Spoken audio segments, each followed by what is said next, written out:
University of Portland may have been picked to finish first in the WCC, but you must prove it when the lights are brightest. And today's challenger is joint top of the conference. The Loyola Marymount Lions come roaring to Merlot Field with a 4-1 road record and what is sure to be an exciting night in Portland, Oregon. I'm your broadcaster for tonight's action, Adam Sussman, as always joined by Angela Harrison on color commentary. And it's been 22 days since the last Pilots home game, but what a great game to come back to. And both teams ready to dive back into conference play, both playing Pac-12 opponents last weekend in their non-conference slate, both picking up losses. So both teams, again, primed to get back into the WCC schedule and see which one's going to come out as the unbeaten team tonight. A player who's looking to make it 2 consecutive losses for the University of Portland is Adam Davey, our away player to watch. LMU's known as a defensive side this year, but he's got 7 goals, far and away the best on this side. Absolutely. He's a fifth-year transfer out of Georgia Southern. He's a traditional number 9. He's a big man. He can hold up the play up top and create plays for himself on those 1v1 opportunities he does have from the hold-up play, but also very good at making sure that when he doesn't get the ball, he drifts into those spaces between the backs and finds opportunities on through balls to get in on. Very dangerous player here for the Lions. We only have a 13-game sample size as him as head coach, but your away coach for LMU is Kyle Schmid in his first season. Can you tell us a little bit more about him? Well, first season, but he's been around the program for a long time. Started here as a volunteer assistant, went and got some head coaching experience elsewhere, was associate head coach last year, and him and Paul Crumby switch roles this year. He was a part of the West Region Staff of the Year last year, a veritable sweep of the WCC awards, so by no means a rookie or a newcomer to this LMU program. Our home player to watch is a first for this year. He's also getting his first start of the season. Muslim Umar, who's shown so much explosiveness off the bench, got the 2nd goal against Oregon State as well to double his season total. He's going to be exciting to watch in the starting lineup. And an exciting player to watch for the coming years. This was a great pickup for Nick Carlin-Foyt. Muslim Umar is a freshman from Edmonton, Alberta, but has come from the Bayern Munich Academy. He is as pacey on the ball as he is off. He reads the space and the timing of his runs and his teammates exceptionally well to break those lines either with through balls or to find himself on the end of one. So incredibly exciting what this young man can do. The man who elected to put him in the starting lineup is, of course, Nick Carlin-Foyt in his 7th season in charge, looking to put University of Portland Pilots in their 4th postseason appearance during his tenure. He, you can say got the loss out of the way maybe, but you never want to lose, but it's a little bit more freedom now. Well, I think it is good to get that loss out of the way. I mean, it's very, very difficult, especially in the men's game, to go unbeaten through the entire season, and I think it's good to get film from a game like that, go look and see and probe where your weaknesses are, and say, okay, here's where we can crack back at it, and now come back into the WCC ready to make a run at this championship. Both these sides are 2-0 in WCC play. LMU, in fact, have not given up a goal in WCC play. The Pilots trying to change that at Merlot Field coming up next. We got a great one on our hands. Stay tuned.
Welcome back to a frigid Merlot Field. And it felt like summer 3 days ago, but now the team from California has to come up to Portland and play in some frigid temperatures. Coats galore in the stands. Windows closed for the first time for us this season. Does that play any part today? Sure. I mean, frigid would have just been a complete, anomaly 3 days ago to think about that. But, it's a great opportunity. We don't have any rain in the forecast, but it is colder in this stadium. It's going to be the first game for both of these teams playing in weather that's just a little bit chillier than they are used to. So cold muscles, standing around, lots of things to worry about, especially with the players on the bench. Sitting on the bench, keeping those players warm and ready to go will be key for both coaching staffs. Well, here's your starting lineup for the away side as they're switching sides of the field right now. LMU wearing a white kit with red shorts and a red diagonal stripe across their chest. Our player to watch is Adam Davey. He leads this team with 7 goals. The Englishman is also joined by Noel Caliskin, who, unlike many others in collegiate soccer, has played over 5,000 minutes in his 4th season with LMU. He's played 60 games with the school, starting 59 of them, 8 goals, 11 assists. Look for him to pop up from midfield. For the University of Portland, Pilots will be attacking left to right. They're wearing a purple kit. Half of the top is black. It's completely standard across the back line and the midfield, Ange. That's a 9, or a 7 that we've seen all the time in the outfield, but the front 3 is interchange. CJ Tibbling hasn't started the last couple since he scored 4 against Utah Tech. That was a game that we had all the fun in the world in. And he's joined by Muslim Umar, who's our player to watch up top. And then, of course, you kind of have to put in Cambridge at this point. Well, and I think, this is, what Nick Carlin-Boyd and his staff have been building for all season, is just to have the versatility that they do in attack. What does the other team present them? Is this an opportunity to start Umar? Is Babalai the one that you're going to call on there? Where is the opportunity for these other players to come in and play their part, and to have that wealth of opportunity, and knowing that you have players that are just as good starters anywhere else and have started earlier in the season coming off the bench for you is a true luxury. CJ Tibbling gets it underway as the first seconds tick off at Merlot Field. Cambridge is playing right wing, Umar left, and CJ Tibbling up top. LMU defending early on. Tracy gives it back to Bonilla.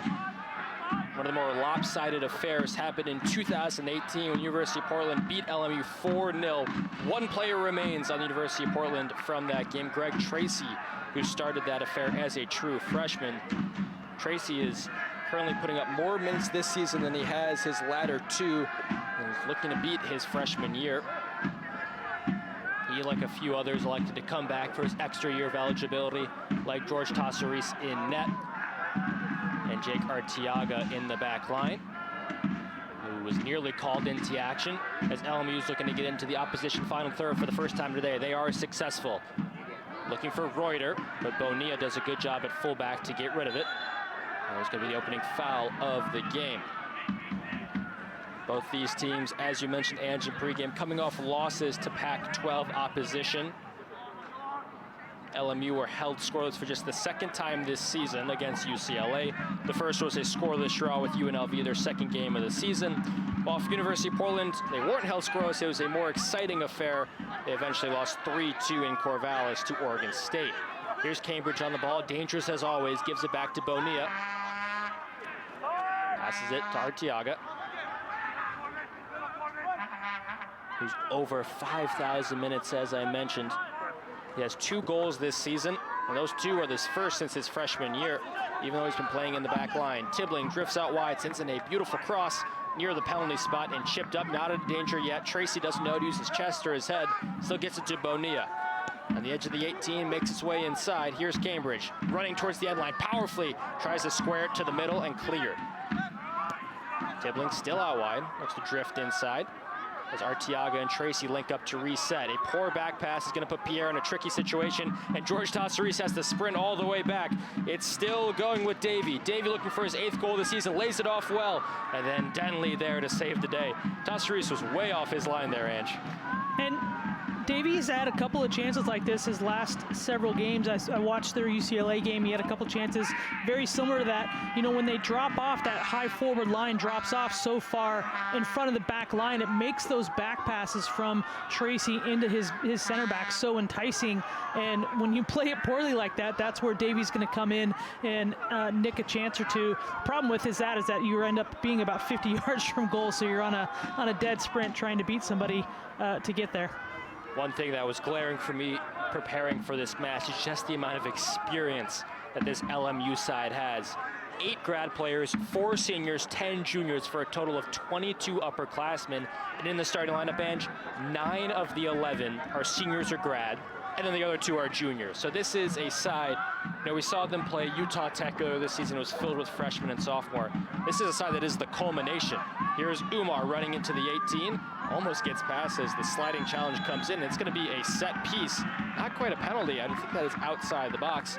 And Mitchell Wilson won't be shown a yellow. You don't often see a goalie foul that far out. It was outside the area. Good play there from Mitchell Nelson, but this is, now you can see why Umar, why Tibbling were the options for head coach Nick Carlin-Voigt. Again, talk about that forward line for LMU drop off. They clogged the middle. That makes it so difficult for Nick Fernandez and Sebastian Nava for Portland to pick up any of the build-up play passing that Portland likes to do. So they're going to be looking for some of these longer balls threatening over the top. So you need an Umar to run onto these things, and you need CJ Tibbling to win some things and knock them down for you. Certainly showed his pace there. Nava is going to be hovering over the ball, looking to strike it with his right.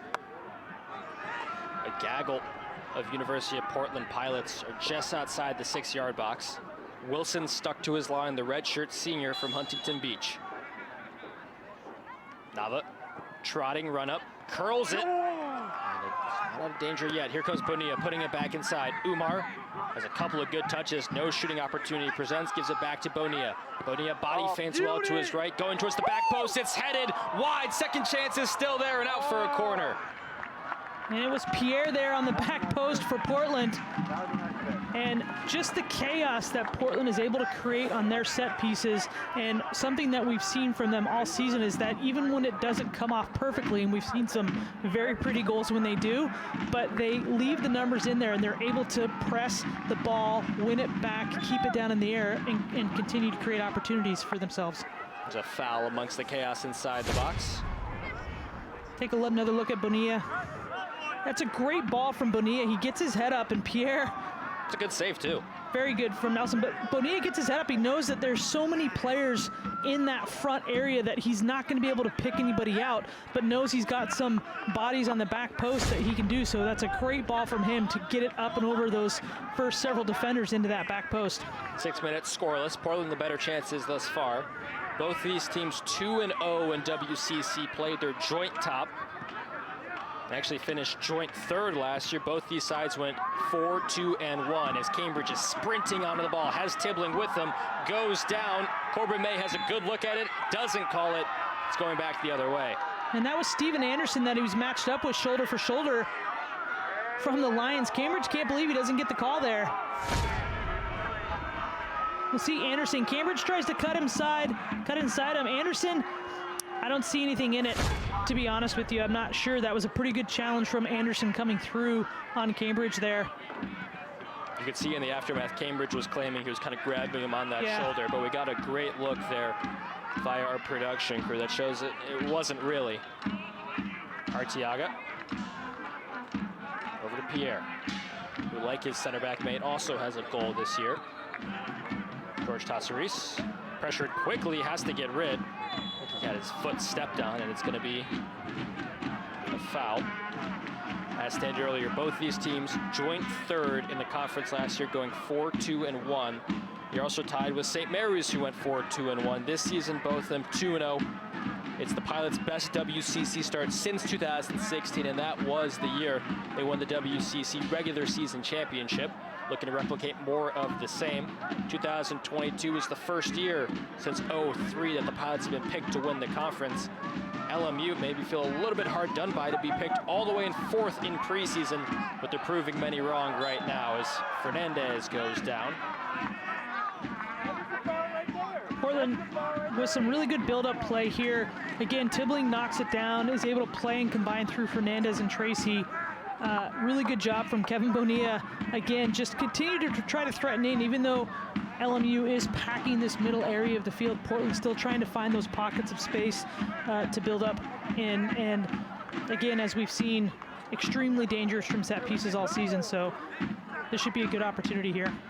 Portland is 7-0-1 at home, while LMU is 4-1 on the road. Something's going to have to budge.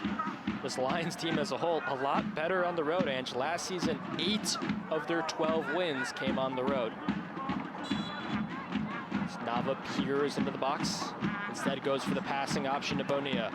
Bonilla lofts it inside, just outside the 6-yard box. It was a great cross. Fernandez tiptoes across, has a shot with the left foot, and it falls to Nava, who is onside, and then it goes out of play. He's calling for a deflection. It's not going to be given.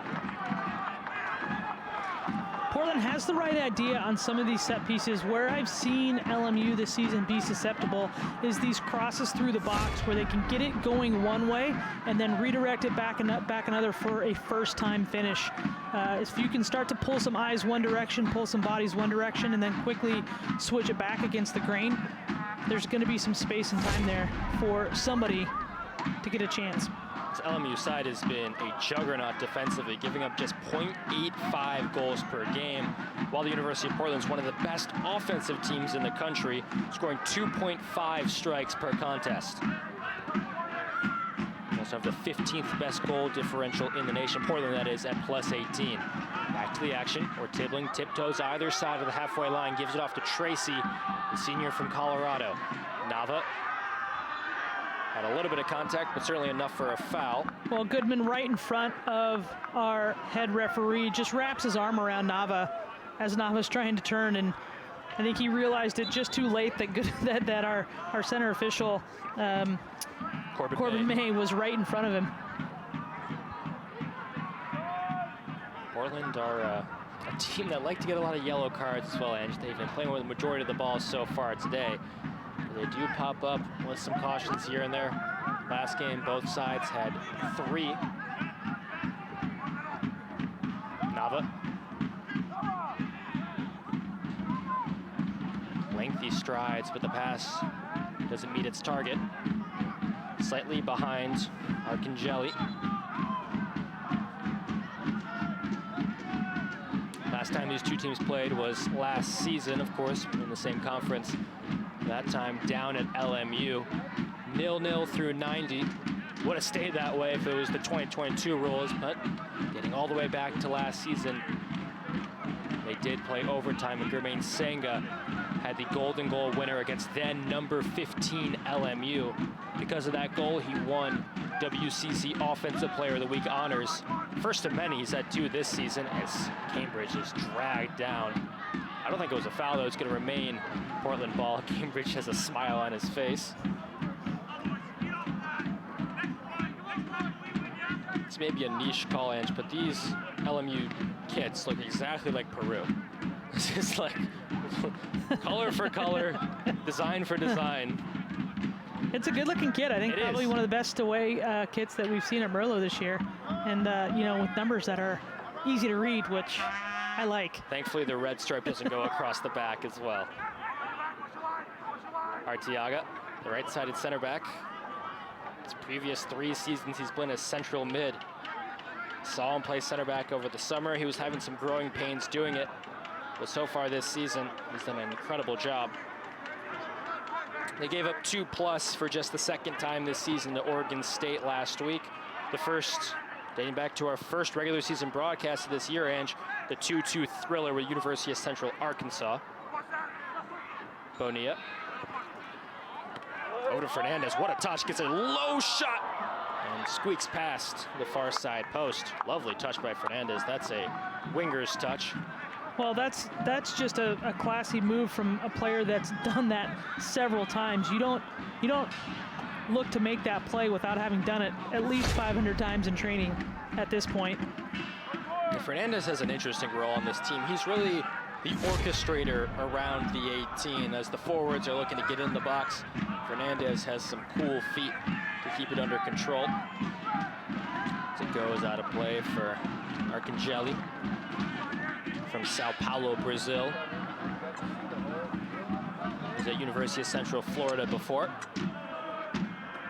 Not a bad two places to go to school, UCF and LMU. So far this season has 4 yellow cards, 2 in his last 2 games, needs to be careful. Arteaga. LMU have had very little possession. As I say that, they get it. Kalaskin. Over to Davey. The always dangerous Davey. Good shift of play back to Arcangeli. First bit of possession for LMU, but goes to waste in George Tassaris's mitts. The Cyprian keeper, 12 goals against in 12 games this season. You can work out the goals against average there.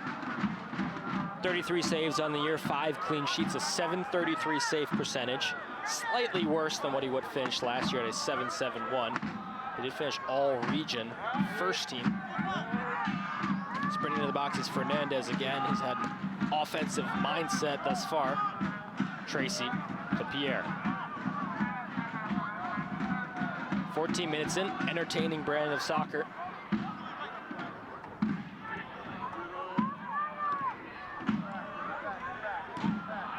Whatever the result, it's going to be a statement victory if either of these two teams win. LMU proving they're for real in the WCC. Why wouldn't they?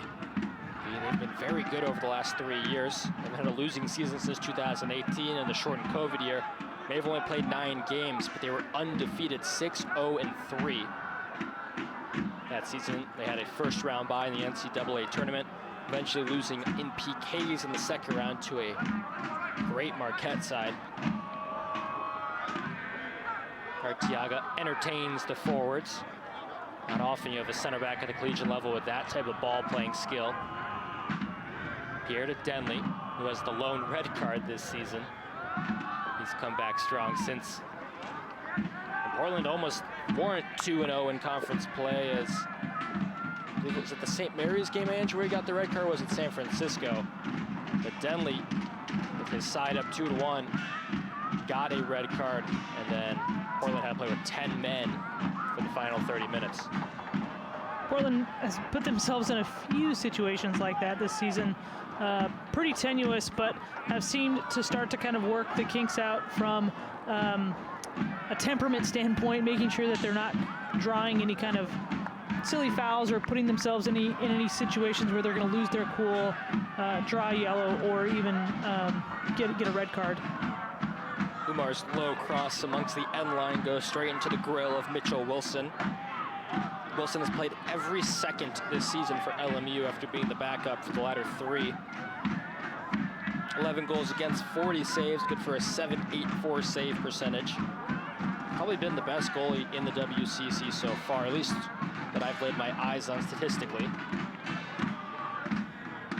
And Tassaris has rebounded really well this year though, Ange. After a couple of poor penalty giveaways in the first 4 or 5 games, he's played really well. Well, again, I think, you know, Tassaris, just like anybody else, it's very much a temperament issue for everybody. You know, everybody puts themselves in situations where they get a little bit too wound up, a little bit too tense, and then, you know, have the opportunity, unfortunately, where they lose their cool, or, you know, they just can't pull themselves down from that adrenaline high. So he's done a lot better in terms of just keeping his composure at the back line, staying connected, especially with Pierre and Arteaga, and ensuring that, you know, he's doing everything he can, which we've seen him be phenomenal this season with some of his saves to keep his teams in the game and give them the best chance at winning. Davey given a ball to run onto. Pierre towers high first. Arteaga under pressure, gives it back to Pierre. Good bit of pressing from LMU. But Portland break the lines. Umar gives a simple pass to Tracy, who's closed down quickly, gets bumped into, no foul, but still possession of the home side. Nava trying to dummy the ball to himself, but it's Kalaskin going the other way. Still Kalaskin, right, gets it with the right foot, about 25 to 20 yards out. A solid crowd showing despite the frigid temperatures. Clive's Army, a few brave with their shirts off. As a ball is sent towards him, Denley keeps it in play. Fernandez drifts out left, gives it back to Denley. we were kind of debating a bit about what formation LMU were going to play pregame, and just looking like a 4-4-2, at least defensively. Defensively, it's a 4-4-2, and then in the attack, you'll notice that they shift up. They'll put three up into the attack. Stefan Reuter is the one that's usually going to be the one that puts himself in as the third forward, depending on what side of the ball, what side of the field the ball's going to be on. Reuter had 3 assists in his opening 7 matches, but is looking for his first points since. And this is what we've seen from LMU a lot, just again dropping off. Portland just being very patient, looking for, Fernandez broke wide just as he did, comes back to get the ball. And that's how Portland's going to break down LMU, is if when their front line's going to drop off and let Portland's backs kind of play back the ball around through themselves, they've got to look for some opportunities out wide so that they're not constantly putting the ball over the top. LMU tried to play too quickly and off the proper real estate for Corbin May. That ball's going to have to be dragged back. Delance Pierre's not going to give him any help giving it. No subs yet for either side. It's certainly going to be used. It is nice, Ange, because when we were calling the frenzy of games in September, it was a blast for us. We got to call 2 games in your case, maybe 3 or 4 games every weekend. But now these players, you can kind of play your top guys for 90 minutes if you'd like, because there's only 1 game a weekend. That being said, they do play midweek games on Wednesday, but at least weekend-wise, no more Friday, Sundays, no more, Saturday, Mondays. It's tamed. Well, and I think that, the recovery, the pace and the athleticism that every single student athlete has to come out and do what they do, their bodies need that recovery time. You just can't do the things that these kids do at the level that they do it and only have a day between games to recover. You just can't ask them to play at a high level and not get injured. So fully agree with giving them the extra recovery time. I think it's great to give them a Saturday night game, a marquee game. That way nobody's playing kind of a Sunday afternooner or Monday night where they may not be able to draw the crowds that they want. Really good defensive work by Delance Pierre. Never let the attacking player turn towards net, but it is going to be the 60th corner of the season upcoming for Loyola Marymount. Far side as we tick into the 21st minute. George Tosseries is being crowded. It's a in-swinger that Tosseries doesn't even have to jump too high for, and Cambridge gets on its horse and is running. The defenders come to aid, and that was eventually number 29, Noah Kalskin, the midfielder with the clearance. He's one of a few international players on this side. He's from Cologne, Germany. Reuter from Munich. Of course, we have Adam Davey, who we've highlighted several times, from Nottingham, England. And the rest you can kind of make up from various well-known regions in California. Put together a pretty good side just from California, Ange. California, long a hotbed of youth soccer on both the boys and girls side. A lot of just phenomenal clubs from both the southern and northern parts of the state. Portland, no stranger to a few good California recruits. Tibbling does the twister. Has a turnaround twice. The pass back to Bonilla isn't there, but it's off the Texans' body and out. Bonilla, if you recall, about a month and a half, 2 months ago, was suspended for the first game of the season because of a red card against Washington in the tournament, but since has been a day-in, day-out starter for this side. Always has authority to go forward. Had a game-winning goal this season. That was against CSU Bakersfield in a 2-1 win. Has an assist as well this year. Led the side in assists with 5 the previous season.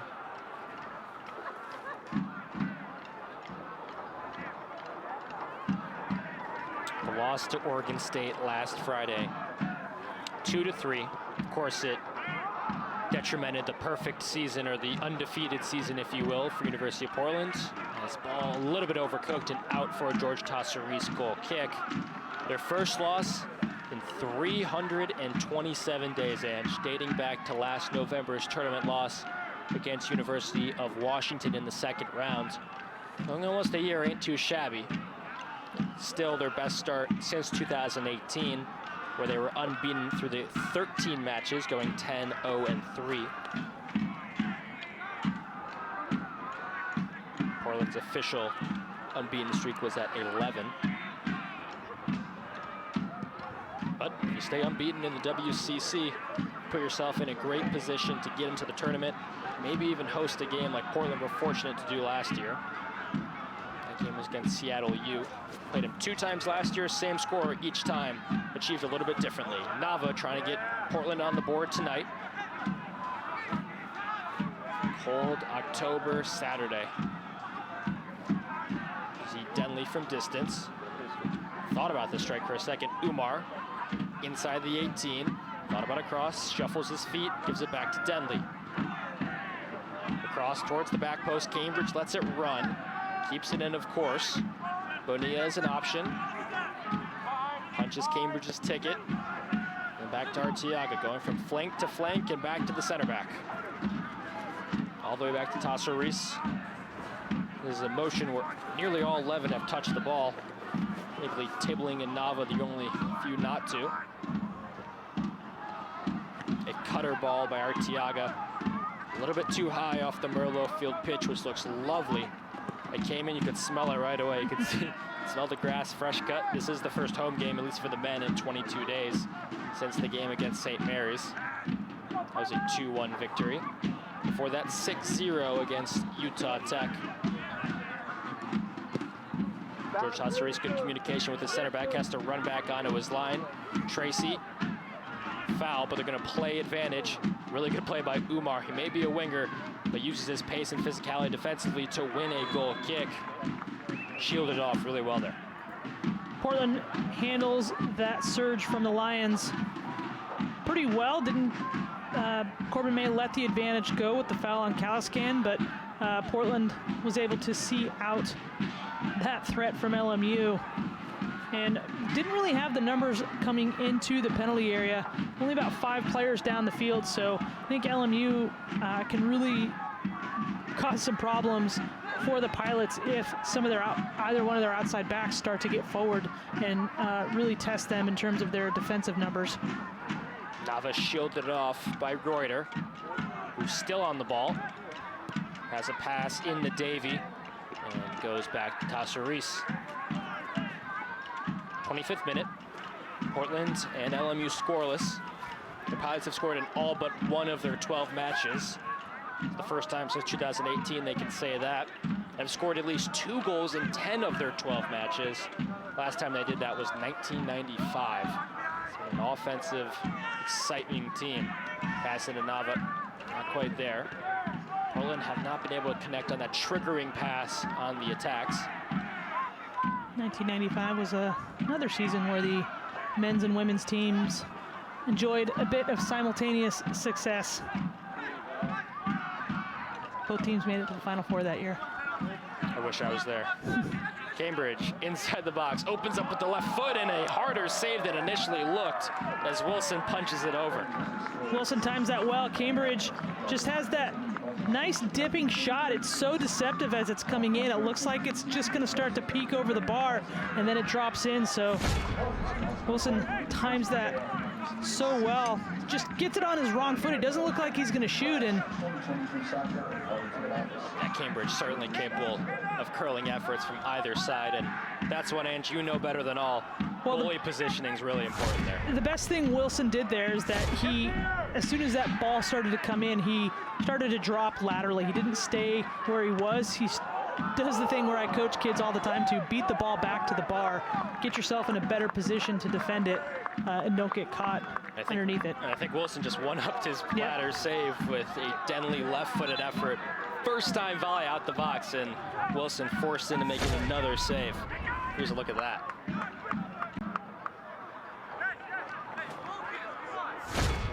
Great shot-stopping ability. Corner from the near side now. Most of them have been on the opposite end.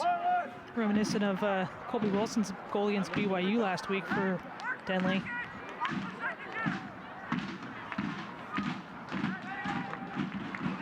This one an in-swinger, headed. Now out of the 6-yard box into the dark black sky.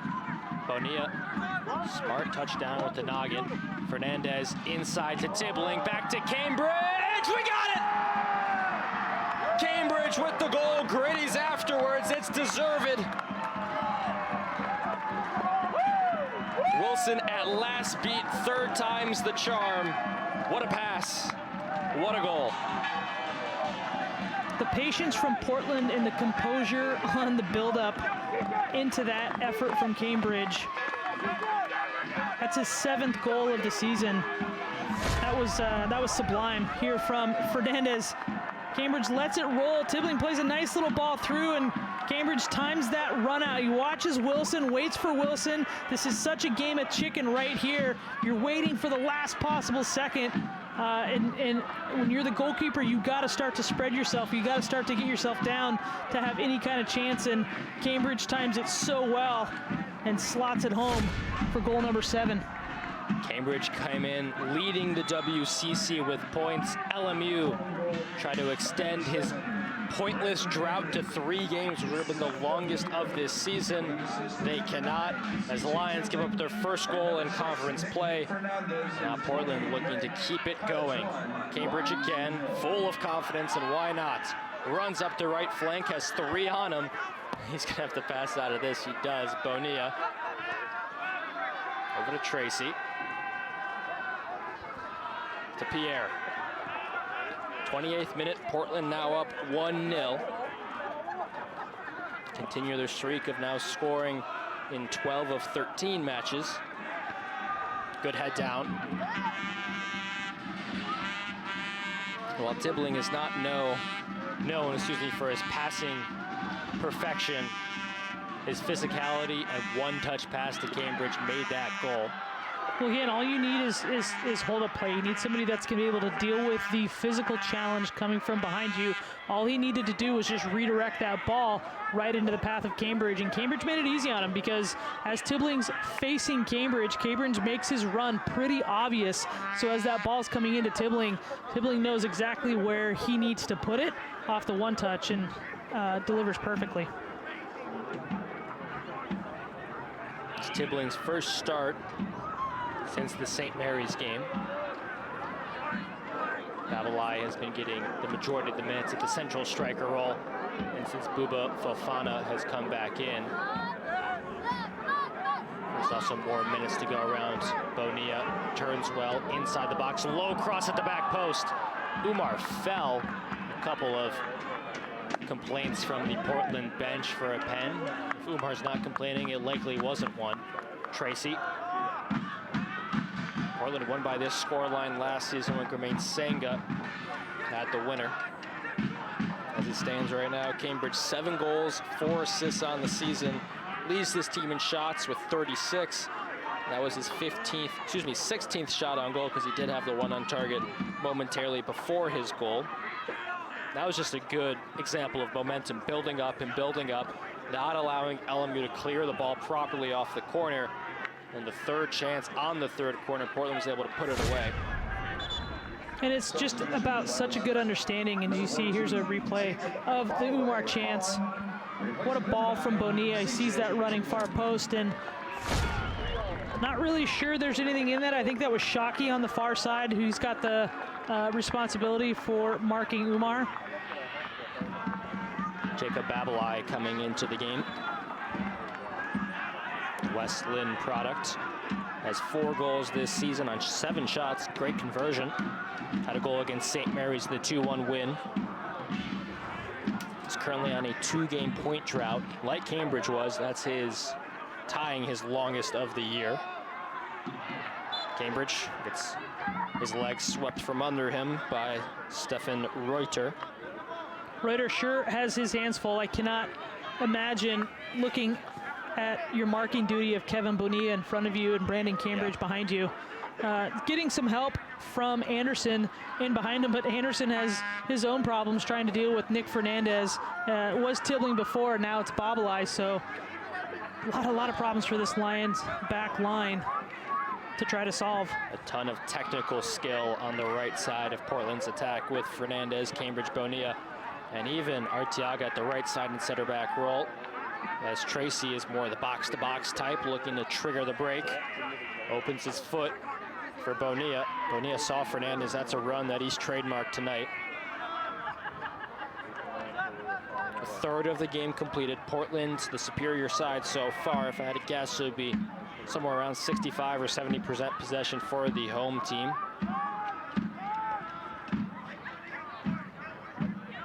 Umar trying to push the ball past.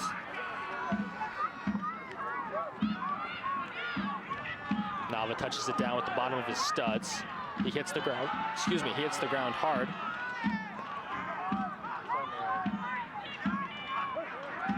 Pierre, a 3-on-3 break for LMU forms, seemingly out of nowhere. Davey, and the cross too fiery and trickles out of play.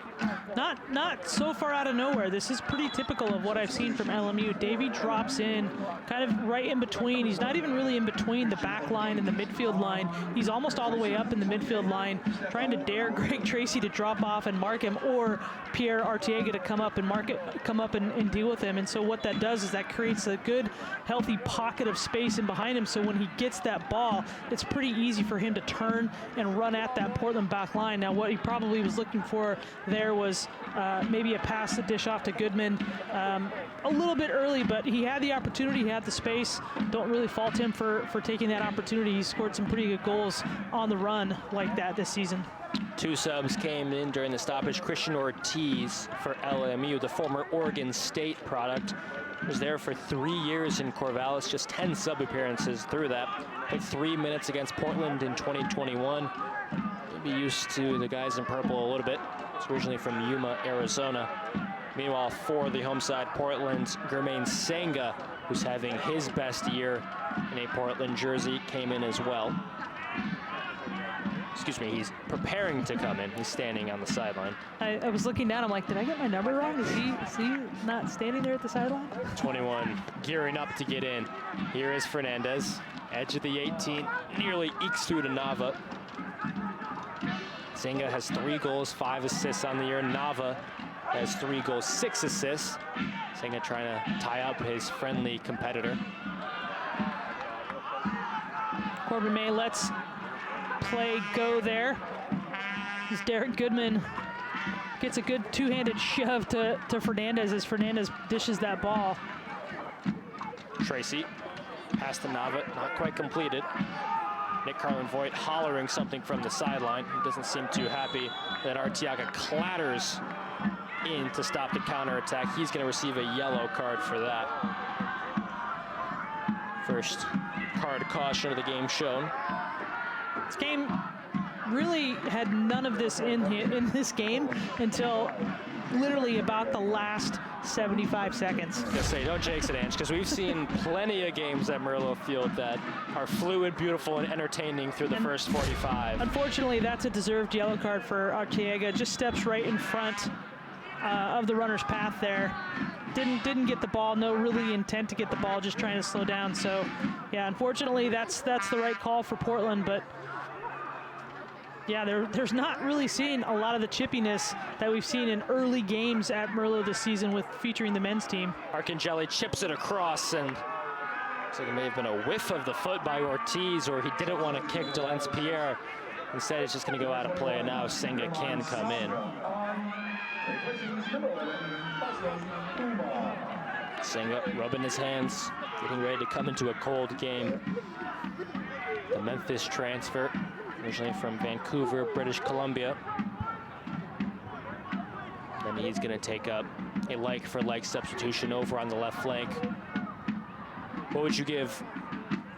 What kind of evaluation would you give our player to watch Umar through 35 minutes?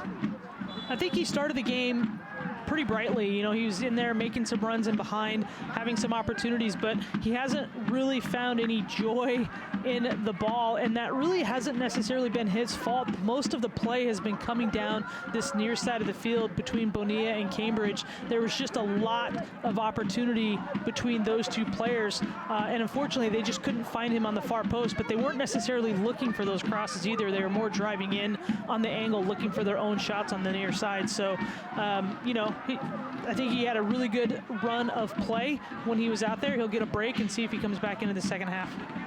Audacious pass by Cambridge comes off well, and now he gets a break going the other way. Advantage played, Portland trying to use it.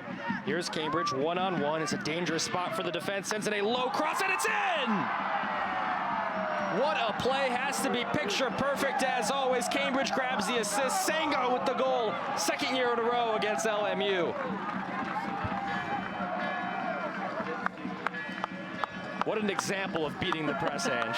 And always great to score a goal, I would imagine, as a goalkeeper, seconds after you get subbed on the field.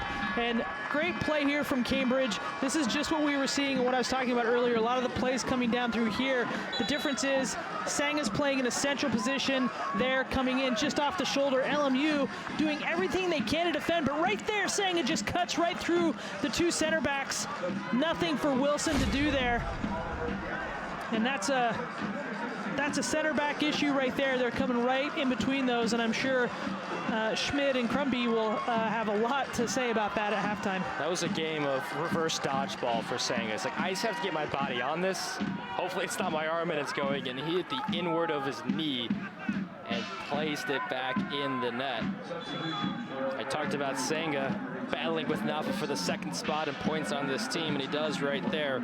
Now has 4 goals and 5 assists on the year, and tack on another assist just for good measure for Cambridge. Now has 7 goals and 5 assists this campaign. Well, I will say that's a similar goal to UCLA's first goal against this side last week against the Lions. Just that drift off in between the two center backs and got that cross for that first time shot in. So a similar problem for the Lions that we'll see if Schmid can help them solve that either tonight or throughout the rest of the season. And how about the play by Fernandez, literally getting tugged on his arm, but still able to play the release pass for Cambridge down the right flank. As Portland deservedly up 2-0 in the 37th minute. Live standings, they sit all by themselves at the top of the WCC. Loyola Marymount would go to 2-1, 8-4-2 overall, but still plenty of time to play. Wilson getting up well above his average.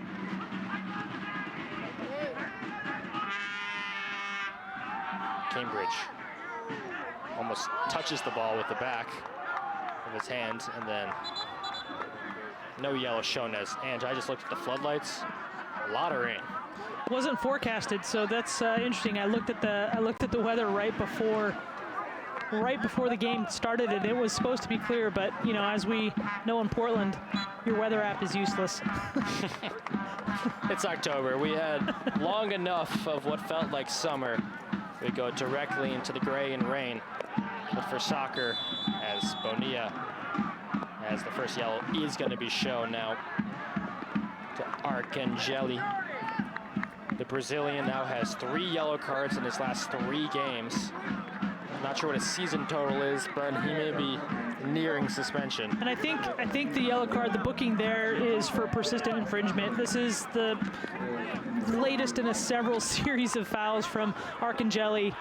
Just little nicking fouls in behind, clipping the ankles, grabbing the shoulder, just doing these little things, and it's every single one of them was a foul, but as they build up, that's what referee calls persistent infringement. At that point, you have to book them and give them that warning for the rest of the game. Corbin May has done a good job this game, allowing advantage to be played, given a yellow card to each side, one to Artiaga, the other to Arcangeli. Denley. Having a chuckle at the exodus, the flurry of action in the stands directly below us of people rearranging, finding their seats. I hate to be that old person that's like, back in my day, but back in my day when we had 2,500 people here, they sat here in the rain because they knew it was going to rain, and they dealt with it and they liked it. Some umbrellas popping up as well. Rain has shied down a little bit after the early onslaught, as that is going to be, is it a foul or offsides? It was offside. Look at the far side official. Yeah. AR2, Ian Miller. Portland have just made the 2 substitutions so far. Lions gearing up for another 2. I think LMU are hoping for the rain to die down a little bit during the halftime break. Warm up maybe some heating pads. But once you go in for halftime, get all comfortable, sometimes becomes a little bit harder to go back and play another 45 when you're down 2-0. Tassaris wearing the captain's armband as usual. Pierre gets lucky with a couple of ricochets back and forth. Look at the front line. You saw Babalai running amongst the back line.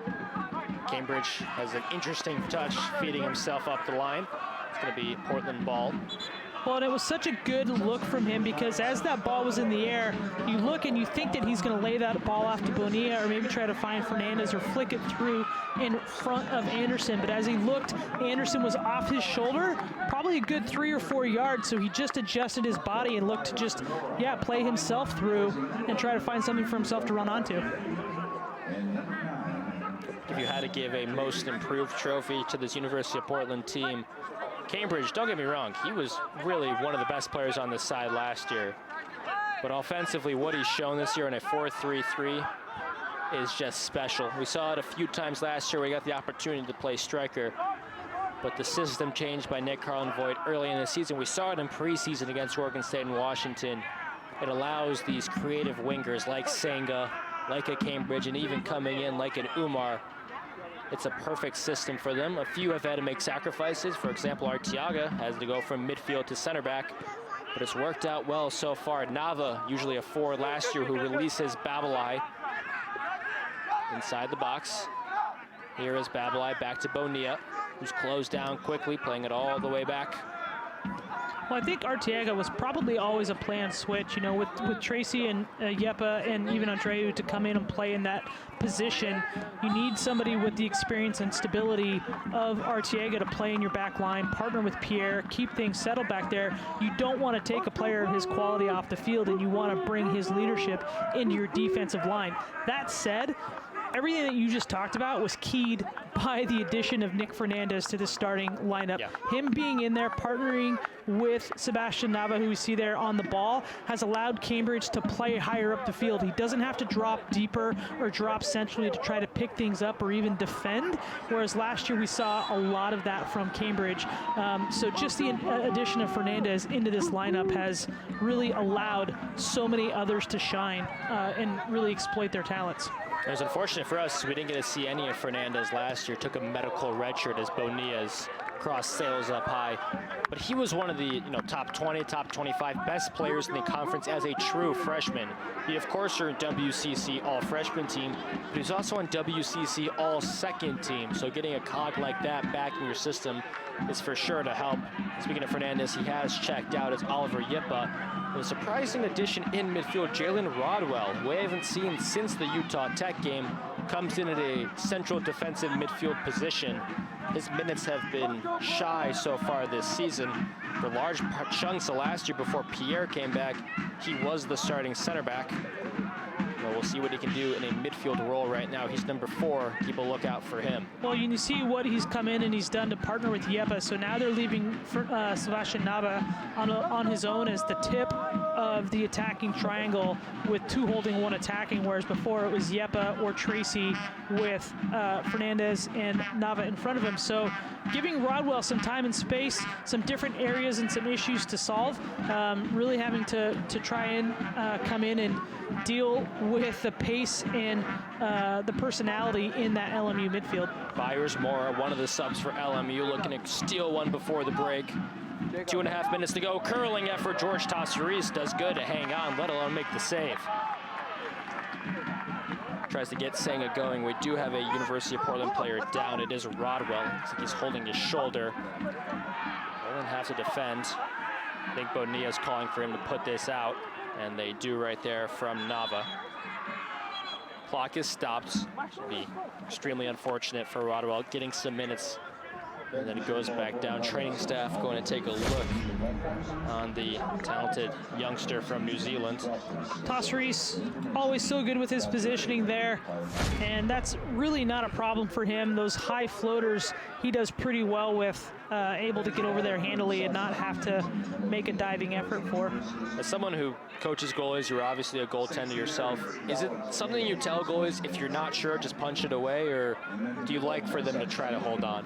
You want them to try to hold it, because anytime you're punching the ball or knocking it away, you're giving up a rebound or giving up an opportunity, whether it's a corner or a rebound for the other team. So I always say, and that was what Bill Irwin taught me, which was always go to catch, and you only make the decision to punch or tip or parry at the last second.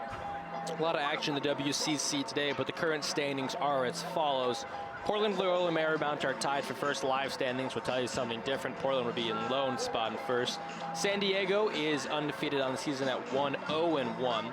Santa Clara has 2 draws, while St. Mary's, Gonzaga, and Pacific are all 0-1-1. Then San Francisco has played both of these teams on the pitch right now, is 0-2, despite having the best defensive record overall in the season, giving up the least amount of goals in the conference so far. After a mid-week bout with some Pac-12 opposition, which Portland has done good against so far this season. They beat UCLA earlier in the year, but they did eventually lose to a team down south in Corvallis, known as the Beavers, of course. George Tassaris comes and talks to the sideline. Julian Kunze getting ready to come in. Unfortunately, Rodwell is still down, and Nick Carlin-Voigt's going to have... If I'm looking at that conversation correctly, what I'm guessing that Tassaris was talking to goalkeeper coach Eric Kronberg about was these thrown distributions from him. The one that we just saw that turned over right away. There was one earlier in the half where he tried to break Cambridge from a corner, but the center back, the holding player for LMU, was sitting so deep that it was always going to be difficult for Cambridge to get that ball.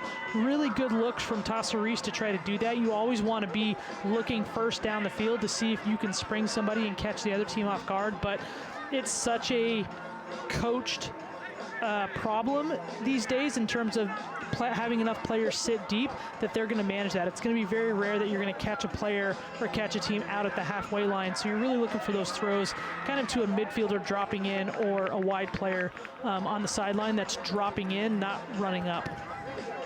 George Tassaris has made just the one save so far today. He's been called close in a couple of actions. While Mitchell Wilson, the opposition keeper for LMU, has given up 2 goals, but has 4 saves on the day.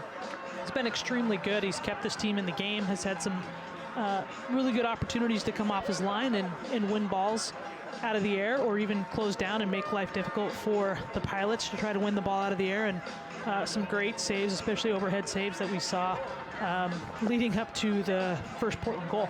If you are a Portland fan right now, I would say like the scoreline's deserved, but this is more Portland playing well than LMU playing bad. I don't think the opposition team is any, their record is the record for a reason. They're 8-3-2, 2-0 in the conference, 4-1 on the road. They're a strong team, and they've shown shines of that. But I just think Portland in general has been a strong side, and it's nice to see it for their first home game in 22 days. Well, we haven't seen, the picture-perfect execution on set pieces that have led to highlight reel goals, but the goals that they've scored, they've looked scrappy, but they've absolutely been run of play, very good execution on and off the ball, runs off the ball play, and it's only scrappy because there's about 35 players in the penalty box when they have been putting themselves in there. So that's why it looks like that, but really, really good goals from Portland. Good stuff on the execution, finding opportunities, and really that's credit to the players off the ball for ensuring that they're making the runs to put themselves in the good positions to be there for their teammates when they deliver. Kunze comes in for the injured Rodwell, and we don't want to speculate the exact injury, but he was holding his left shoulder as he's able to walk off with the assistance of 2 trainers. Hopefully that is an issue that is not long-term.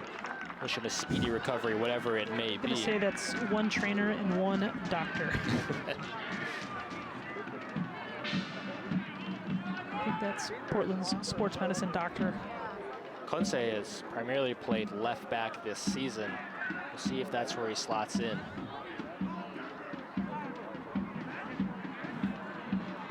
Corbin May has to, of course, indicate when the clock resumes, and he has the signal. We're ready to go. Bunch of subs came in for LMU. We'll get you updated. Braden Fidlack, a junior from Erie, Colorado, came in. He's played 33 games in just 2 seasons with LMU. He's been with the program since 2020, but he did redshirt that year. He had 4 assists in the 2021 season.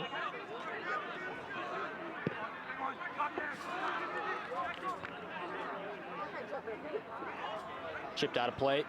And with under 2 to go, Portland just secure the current score line and not give up anything cheap like we've seen them do a couple of times, Ange.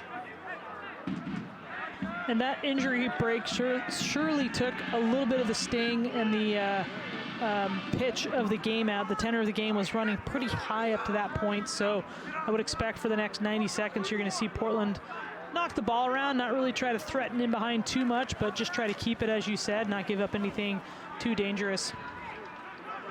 Yeah, go back to the Cal State Fullerton game. That was one where they utterly outplayed the opposition through the first 45, but then they got a cheap goal with, I think, about 30, 45 seconds left. It totally changed the identity of the game. You could see Portland affected by it in the second half.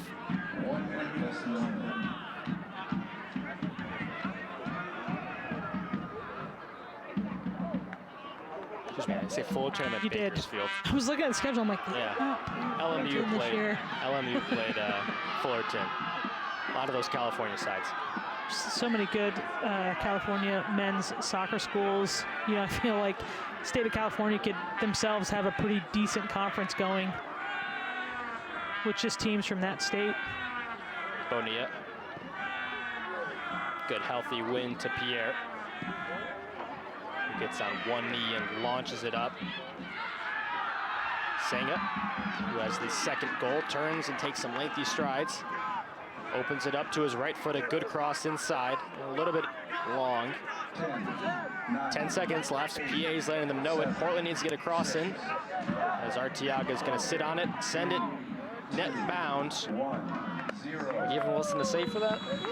No. That's going to do it for the first half. University of Portland, the number 7 team in the country, currently leads LMU 2-0. A very important result for conference matters as well. Both currently stand coming in at 2-0 in the conference. If the result stands, Portland will move lone top the WCC. That's going to do it for the opening 45. We'll come back, give you some stats, and talk about the first half before we get ready for the second half of action. Stay tuned at Merlo Field. It's a fun one.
Okay, guys, objective today, have a really sharp practice, work on some set pieces, work on our shape, getting all the details tuned in for tomorrow, all the things that we do, the honesty, the integrity of the details of the practice. Make sure that we're sharp today, okay? It's not gonna be long. Really important that we have a really sharp practice and we're ready to go for kickoff, okay? Hey, Coach, can I talk to you? Can you do it after practice?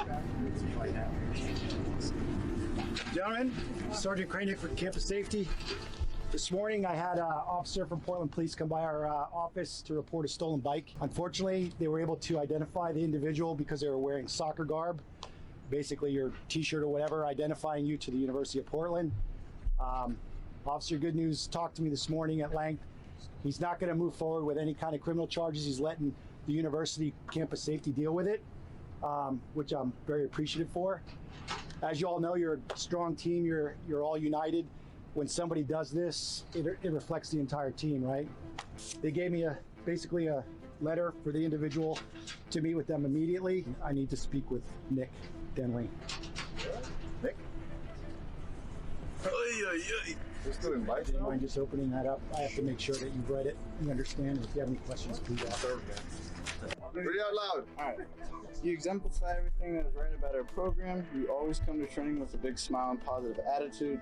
I don't think we have ever seen a frown or heard a complaint in your time. You play each day like it could be your last and run like your engine will never empty.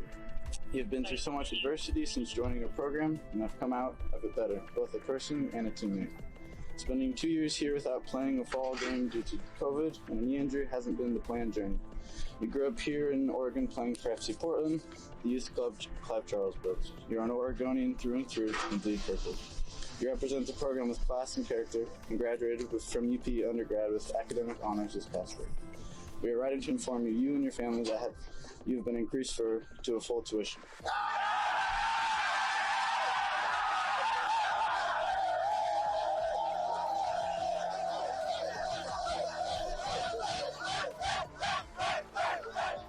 He's just a great kid, great family. They have connections to UP, and you know, it's he's deserved it. He's earned it. So I think that you could see the team's reaction because they know how much he puts into it, and just how smart of a student athlete he is. Well, for him to be able to finish up his MBA and get 2 degrees from the UP, I think speaks to his character. So he exemplifies everything that's right with our program, and it was a fun little event. Dream come true. Yeah. It's been a long time, and growing up here in Oregon, back in McMinnville, and playing for FC Portland, I've always known Clive Charles and came to the games, and so it's just nice to finally live that. We did this with Keenan Weeks, who also is equally as deserving a few years back with a Wally prank, and you know, we have a great relationship with P Safe, and we just talked about the values that this team has and how good they are, and so I thought I'd catch them off guard a little bit and then come down, and some of the guys I think maybe weren't fooled, but other guys were like, oh, this isn't good. So again, just a little bit of fun before the season, and a great way to reward a really good pilot. Got that bike like a week ago back from home, so I was like, maybe it's something else, but no, it's good fun. Exciting time to watch our guys play, and want everyone to come out, students, community, please come out and support us. I think you'll see a great group of guys that play really hard and play the right way.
back at a rainy Merlot field. The 7th-ranked Portland Pilots currently lead LMU 2-0. This will be LMU's only second loss of the season on the road. The Lions are certainly road warriors, but the 2 goals came from familiar figures, Cambridge and Singh. We'll take a look at those later in this segment. But Ange, wasn't a whole lot to complain about in that first half if you're a Pilots fan.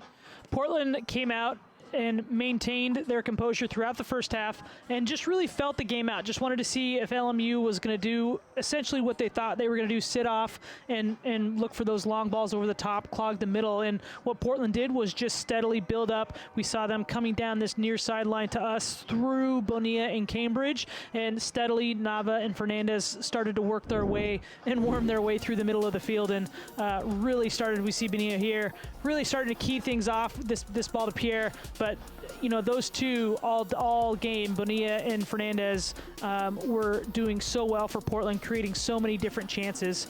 You look at Fernandez's ball out here to Cambridge. Cambridge, just this little chipper right over here, catches a lot of people off guard because he's ball's on his right foot and he just kind of curls it back, steps with his left, and then you see Fernandez here keying so many things.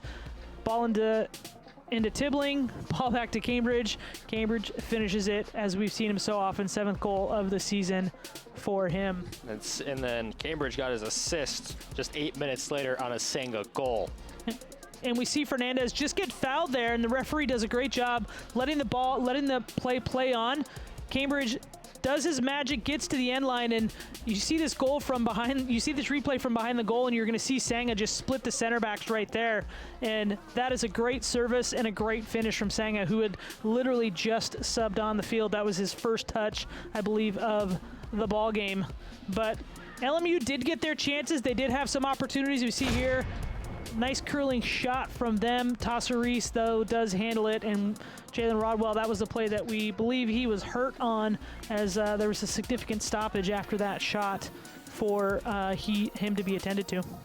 Well, Portland's currently up 2-0 on a frigid, cold, and rainy night at Merlot Field. They're going to look to replicate the atmosphere and shut it down for the final 45 minutes. A 2-0 scoreline would do them well in WCC play. There's still 45 minutes to go.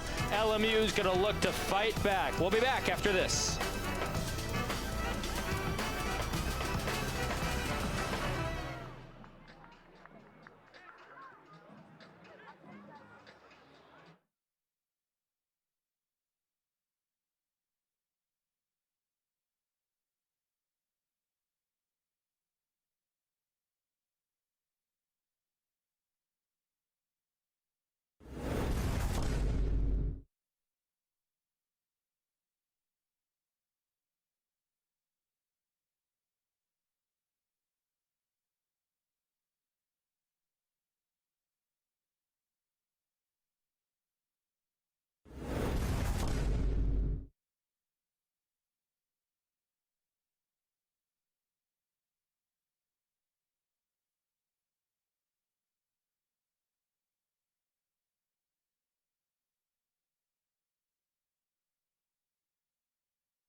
Loyola Marymount have beaten a top 25 team in every season since 2000. They had a chance here tonight. Not over yet, still 45 minutes to go, but Portland, you see in the pouring rain, have a 2-0 lead on two very deserved goals. The first, a Cambridge finish. The second, a Cambridge assist over to Singa, who was flanking from the far side wing. 2-0 is your score line right now. A few players warming up on the pitch as LMU trots back out in some long trench coats. A weather they're not quite used to, and frankly, Ange, we're not used to. It was a beautiful October until recently. Here are your first half stats. Anything jump out to you immediately? Well, I think obviously the shots. Portland right now 9-2 in shots, and when you look at shots on goal, which is 6-1, you know, Wilson's had to do a lot for the Lions back there. He's kept them in this game and made some terrific plays. And LMU not really testing George Tassarisa or this Portland back line. They've had a couple of forays into the Portland defensive third, but right now just not getting the ball enough to Adam Davey. Really looking for some other opportunities. You know, Stefan Beutler is going to have to be somebody, or Stefan Reuter, excuse me, is going to have to be somebody that starts to look to get in behind Bonilla. It's a tough task, but you know, Portland has locked them down so far through the middle and really denied that service up top. So that's what Schmid would probably have focused on at halftime, is how to find his targets up top more and really start to push back at the Pilots. Last season, Portland beat a then-ranked number 15 LMU side 1-0. This season, the tides are turned. Of course, the game now at Merlo Field, not down at LMU. And Portland, in the latest United Soccer Coaches poll, are number 7 in the RPI. They're a little bit worse, currently at 17th. But all in all, being ranked in general, first time they've been ranked in the regular season since 2019. They've been comfortable inside the top 10 for a few weeks now. They've been as high as number 6, looking to go even higher. And once conference play starts, teams start to kind of cannibalize each other within conference. So if Portland can get out of this WCC slate unscathed, do a pretty good job. And you know, it still feels early in the season, but I was looking at LMU's schedule. They only have, I believe, 4 games left in the season after tonight. This is a season that doesn't go on much longer for these WCC sides, so every game certainly matters. Now, after this battle with Portland as they're about to kick off again, LMU will go face, University of San Diego at home on Wednesday. Yeah, 4 games left across the board for the WCC team. So Portland 4 games, St. Mary's 4 games, and you know, this will be a big one for LMU to at least try to get something out of. I'm really interested to see the adjustments that Schmid and Crumpy make. You know, we didn't see much or hear much out of Noel Caliscan in the first half. He is the WCC reigning Offensive Player of the Year, Midfielder of the Year. So, you know, looking to see if he's going to be able to get more involved in service. He had one good foray into the Portland defensive end, and nothing really came of his shot there. So really thinking, hopefully they'll see more from him in this second half. Caliscan had one opportunity from distance, like you said, Ange, but not much else. There's Lou, Hawaiian-born attacking player, Alex Liu from Honolulu.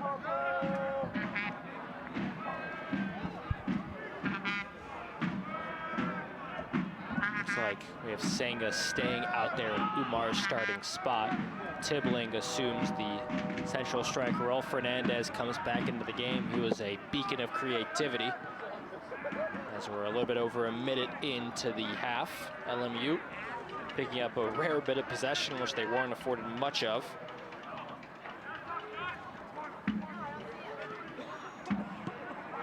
Possession in total 72% to the Pilots, and that sounds about right. Good job by our stats keepers. Here's Yippa. It's a good job to let the ball through. And then 2 Pilot players running on it. Fernandez, one other. It almost falls to Fernandez. Tries to split the difference between the 2 bigger defenders. Tibbling still marching down in attack.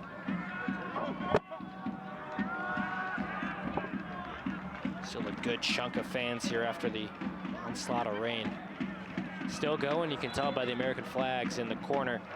And it's a pretty windy one as well.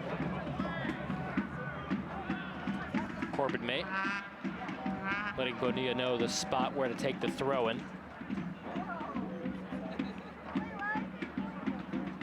Cambridge hands it over to Fernandez.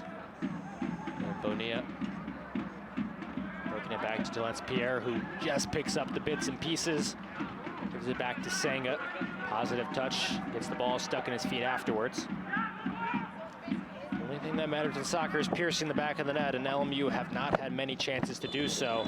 It's going to be ultimately offsides. George Tassaris, that one sweat a little bit more than he needed to.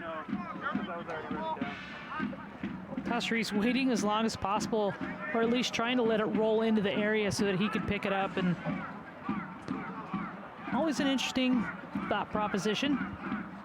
Arteaga calibrates the ball over to Bonilla, who takes a good touch to the inside.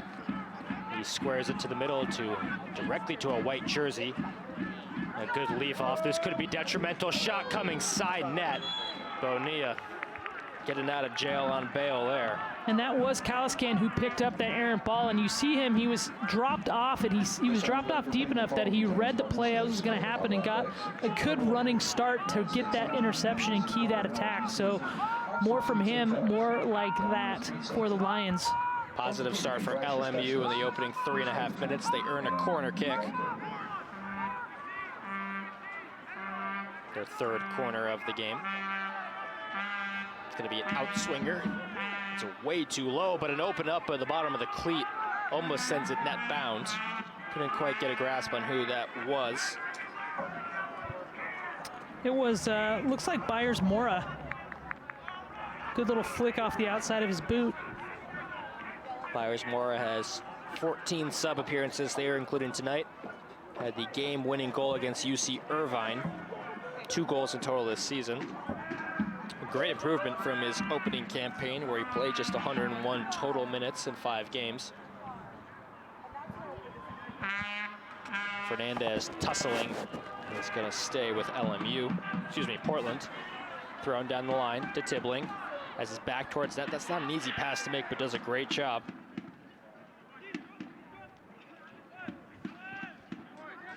Fernandez orchestrating the offense. He's pointing to where he wanted people to go. Tibbling uses the chest. Gets some green room for Cambridge. No matter where he is on the pitch, he's dangerous. This time he loses out. LMU probably could have let it go out of play. Instead, they're looking to trigger the break, and Yepa there to clean up the action. Back on the ball. Calm feet of Yepa gives it over to Bonilla. The attacking fullback sends in a low cross. Tibbling fighting for it. LMU saves it from the corner, but still not out of danger yet. Here's Fernandez again, turns the defender, goes inside low with Cambridge. Cambridge fancy feet, still on the ball, and herded back to the corner flag. Portland trying to break the dam, almost getting across the Senga, but there's going to be a foul. I believe Tibbling tripped up a defender. That ball trying to sneak past about 3 or 4 defenders, but some cultured passing outside the box.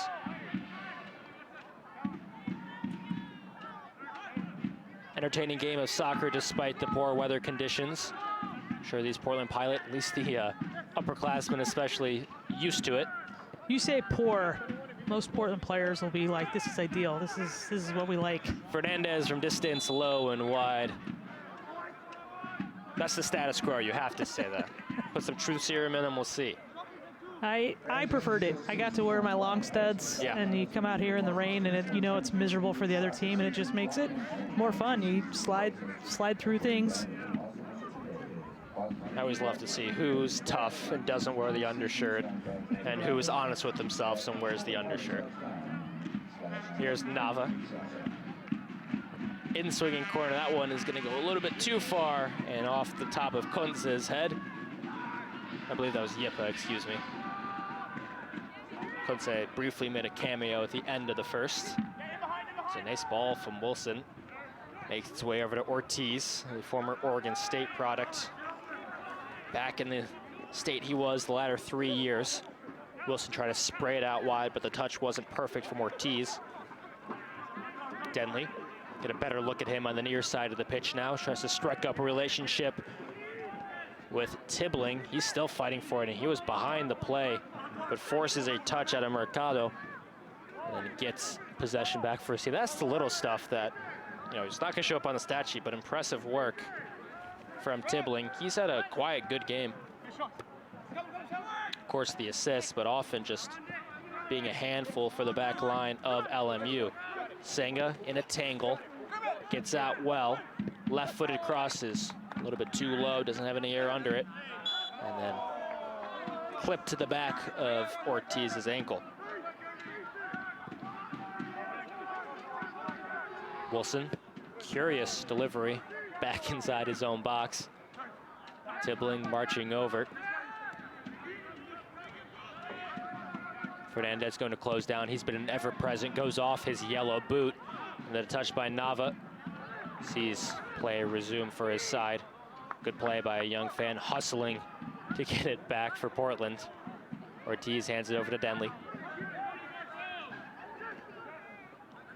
Basketball teams have their kids that sit under the hoop with the sweat mop, and you know the soccer teams will have he's in his green pennies positioned all the way around the outside of the field, doing his job to the tee. Got an email today from the sports information director here at UP, Kyle. He said LMU beats Portland. And I was like, did I miss the game? But that was volleyball earlier in the day, so the men's soccer team trying to get some revenge. Here's Nava, playing it through to Tibbling on his left foot, and a little high. Great pass by Nava nonetheless. And outstanding work there from Wilson and Mercado. Good partnership from them, marshaling Tibbling, which is no easy feat, and ensuring that even though he does get an opportunity, it is not a great one for him. And sends it, I think that one went into the parking lot. The give and go between Yepa and Nava, 2/3 of the way there, but the return pass to Nava not completed. And now LMU trying to break forward. Lou. Ball across a little bit behind Ortiz, but deafens it down. Overlapping run by Shockey. The fullback does get it. And right into the midst of George Tassaris. Low throw over to Cambridge. And that's better from him. That's exactly, I think, probably what Cronenberg was talking about. Not so far out in front of him, but you see how Cambridge had dropped back to get it. That's the quick distribution that you want there. Is that a product of being up 2-0, or would that conversation still have happened if it was 0-0? It still would have happened, because you're still, that's an opportunity that, you know, even if you're 0-0, you don't want to waste that attack. You've just turned it over and put your team back on the defensive. You want to make sure that you're being as productive as you can in starting the attack from your goalkeeper's hands. Fernandez dropped on his backside. Now LMU going forward with 4. They slow things down momentarily outside the box. Yepa throws in a strong left challenge. Liu shot from distance, always sailing high. Hits the shrubbery above the back wall. LMU already doubling their shot output from the first half here in the first 10 minutes of the second half. So much better from them, a lot higher pressure. You know, in some instances, they're maintaining 3 at the back. So we're seeing Shockey go forward. Sometimes it's Anderson, but most of the time it's been Shockey, because he's trying to pin Sanga back and make sure that Sanga doesn't get himself high up the field in a good attacking position. So that's been giving LMU some help. But largely it's been coming through Fidelic coming into the lineup, and that's allowed Kalaskan to kind of sit free and sit themselves in some holes and really read and anticipate the play where he can step in and win it. 7 LMU players on the bench just went to the near side corner flag to warm up, all in their trench coats. Could be a implementation of fresh legs to provide some life in this game. All of them got a fist bump from former head coach Paul Crumpy, and all likelihood he probably recruited all the players over there. He was in charge for 24 seasons, Ange. I think it's a sign of a good human and a good coach. He wants the program to be healthy and continue to strive when he's gone. He's currently the associate head coach, helping Schmidt in his first year in charge, as LMU play a ball to the top of the box. Out left, Bonilla goes to close down. Shot, no, but it's a nice cross.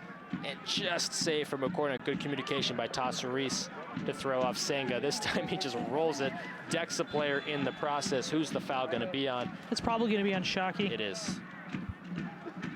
Speaking of Crumpy, I mean, Crumpy's been a longtime fixture in the Southern California soccer community, not just as a Division I men's head coach, but in the ODP program in youth soccer, I coached a young man who ended up playing for him at the Region 4 level and has had nothing but great things to say about his time playing for him. This was years ago. He's actually was a graduate student goalkeeper here at University of Portland after he played at Stanford. So just a lot of admiration for Crumpy around the soccer community and his involvement with the youth game and his continued. He doesn't have to do these things, but he wants to see it. It's an investment in the game and helping young players develop and come up and, you know, go to the colleges that they want to. He and his staff won WCC Coach of the Year 3 times, most recently in the shortened 2020-21 season. 24 seasons in charge, over 210 wins with the program, 8 NCAA tournament appearances. Has been a stable of consistency for this team. A losing season is a rarity for LMU, and in the first year with Schmidt, they may be losing right now, but 8-3-2 speaks for itself. Did a good job in his first year of changing the power at head coach. You know, if University of Portland, we've talked about him a great deal, and rightfully so. Nick Carlinvoit in his 7th season is a 50% success rate of making the tournament in his first 6 years. A lot can change with 4 games after tonight, but on pace to win the WCC regular season if the scores and results stay put. Consistently bringing in strong recruiting classes, and we've seen the transfers help a lot this season as well. Unfortunately, Marius Andreu picked up an injury and hasn't played since the UCLA victory. But CJ Tibbling, 4 goals in the game is worth it right there, but he's a consistent starter for this team. Him and Babalai split time. Senga was a transfer, was on this team last year, but took him a while to really get going, and now he is a consistent name on the team sheet. 2nd on the team in points. Cambridge has been here since the start of his collegiate career. He's taking leaps and bounds. I'm just so excited to see what it'll look like next year. Hopefully he sticks around, that is. Yippa climbing amongst the trees. Cambridge loses it, is jockeying for position.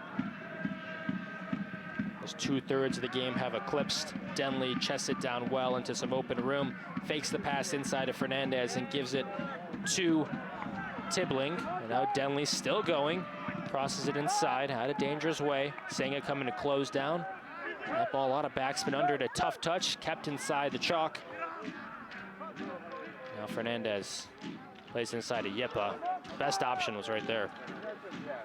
Well, and as we've seen so many times this season, that opportunity downfield for Portland kept alive just through the tenacity, and determination of Nick Denley, just refusing to give up on the play and going through that and keeping that opportunity in there for Portland and allowing them another opportunity in the LMU penalty area.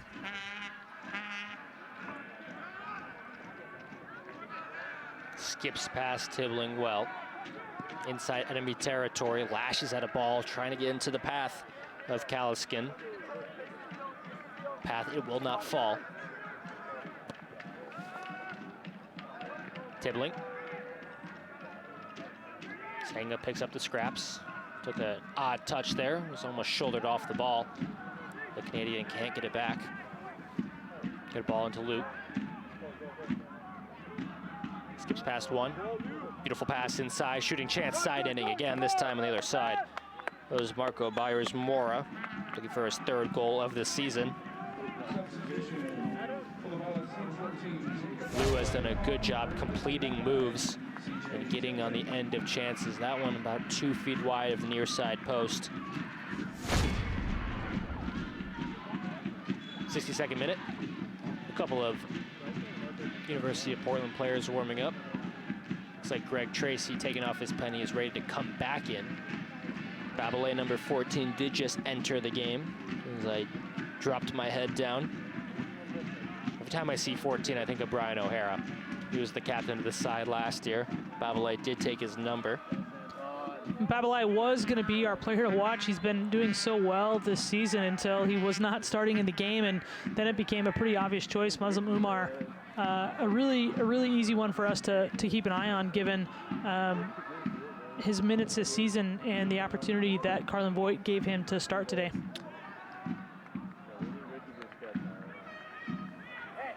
We haven't seen Muslim Umar since his 35-minute cameo to start the game. Babalai, Senga have really taken up those minutes. Of course, the starting striker, CJ Tibbling. Umar is someone, Nick Carlin Voigt's comfortable playing these wingers, that striker roles. Doesn't really need to with the personnel he has. We saw it more last year in a two-striker system. But it would be interesting to see through Umar's progression if he ever plays as a central striker.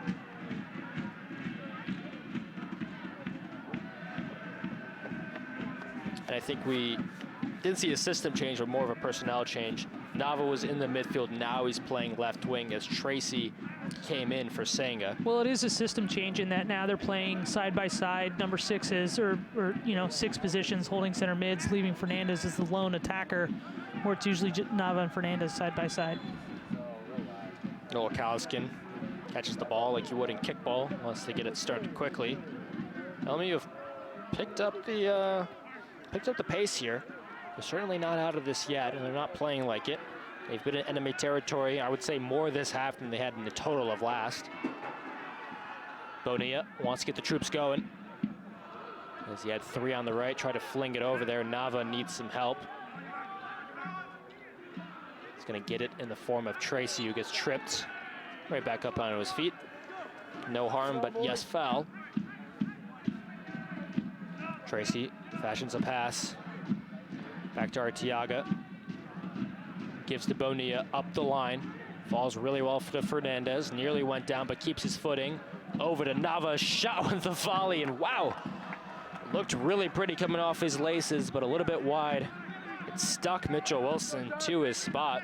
And this is what LMU will have to contend with. Sebastian Nava's moved out wide into that wide forward position, but he does love to drop into the middle, and he is so good at coming back across the penalty area.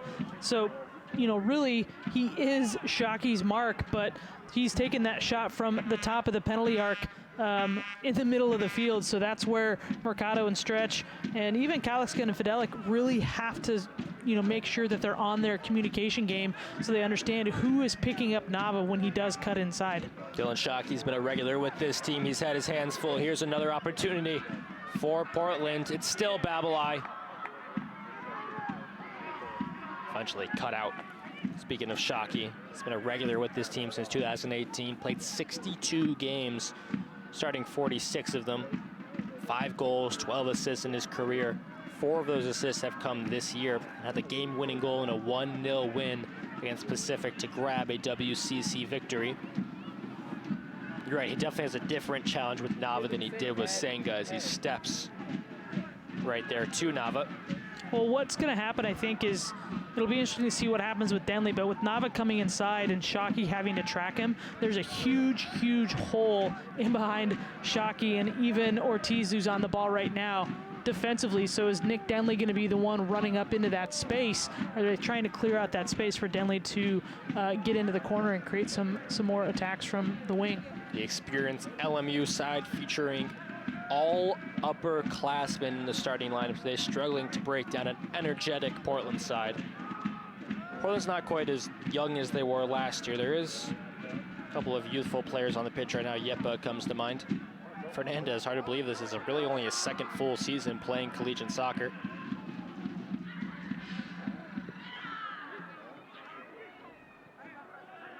Denley shields off. The linesman's gonna call that one. Yeah, Corbin May not really in good position to see that side on, but our assistant referee, Miles Crumley, looking straight at that play. And Nava getting pulled back by his shoulders.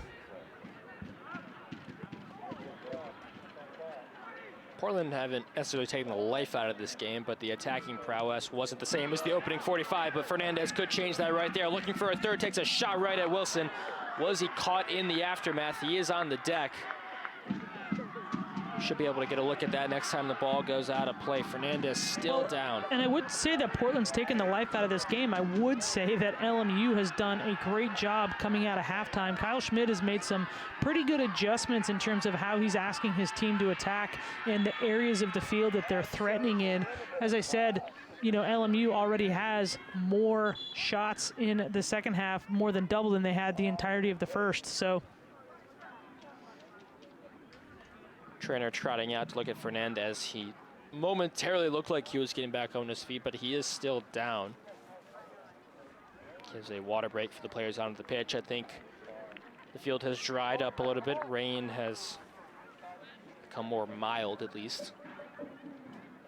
Look at Clive's Army. They're maybe due for some hot tea tonight. mostly the villains. That's how you know who's over there. It's the Villa Drum Squad from the Villa Maria Residence Hall. They're the ones who show up in the kilts with no shirts on, even in December. Can you join them if you're not part of that Yes, hall? you can.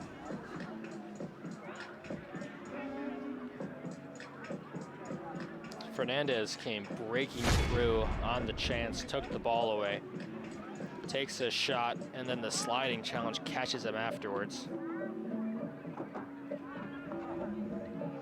Not really sure what got him there, but it was a good sliding challenge from the LMU defender. Looks like right now he's getting his foot or his ankle attended to.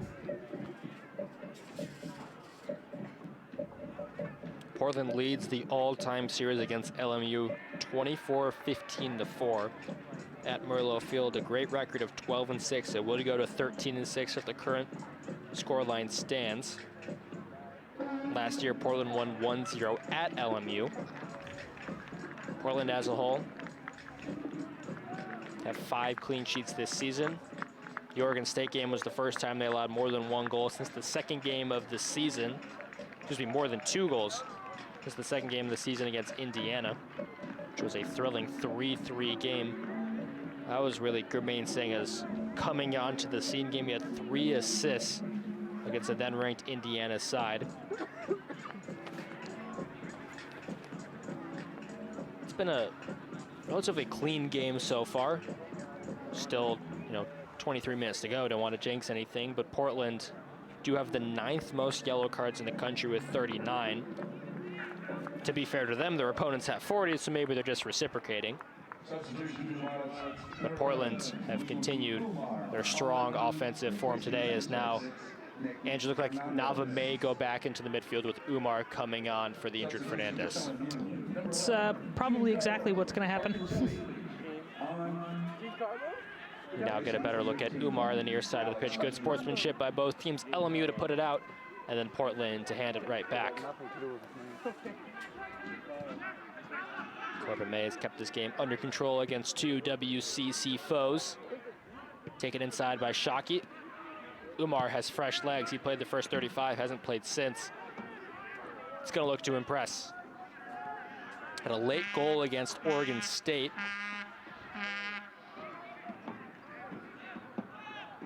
That was in the 84th minute. Game made it 2-3 at that point, but Portland just couldn't grab the final one to draw that one up. Denley cuts out the cross quickly, and Umar tries the body feint, but goes the wrong way. Zigged when he should have zagged. Here is Tracy. Over to Nava. Nava had Cambridge going, still has him with him, but he's just running for pace. Great defensive work by LMU. Galskin. Over to Ortiz.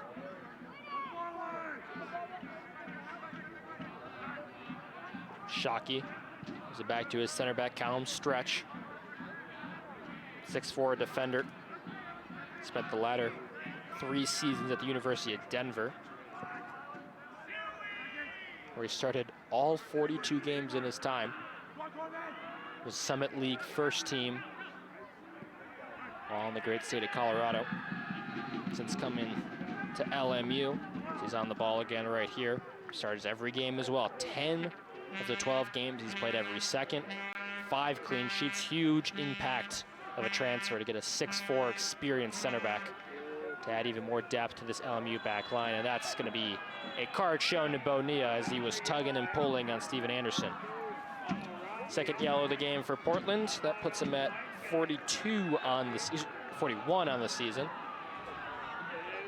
That was Bonilla, correct, Ange? Yep.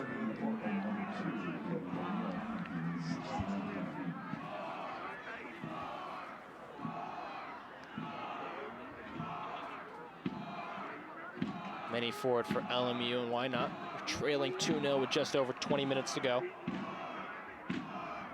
The Lions finished 12-4-2 last season. If they lost today, it would match the same amount of losses they suffered last year.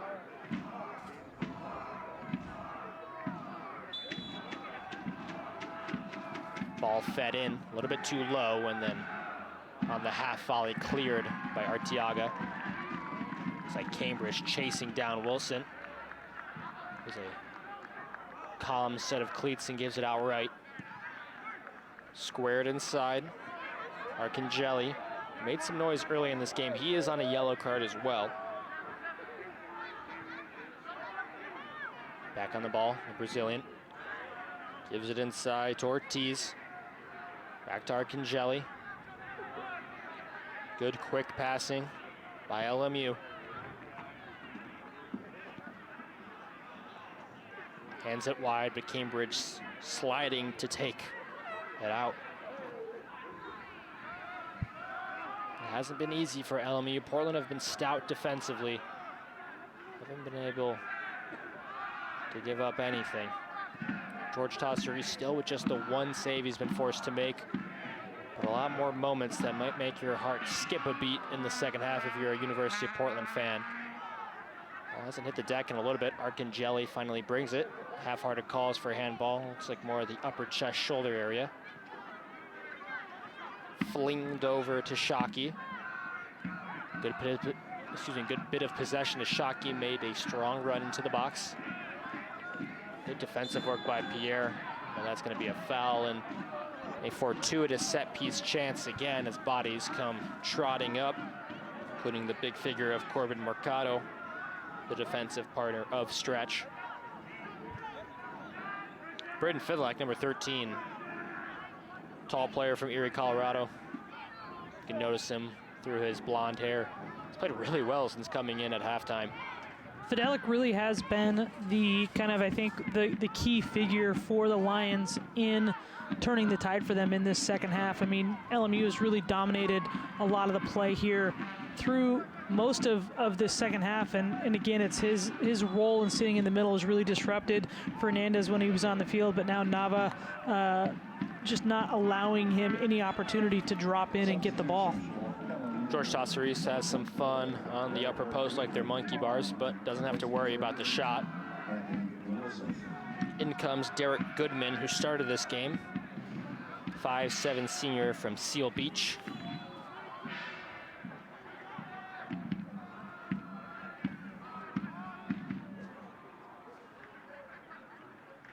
Goodman with a goal and 2 assists this year, 4 yellow cards. Played half the game against UCLA, and if he finishes out this 20, likely play about half the game today as well. Not a huge LMU roster. They do prefer their experience, their upperclassmen.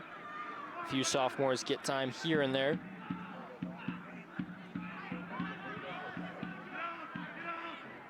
Pierre.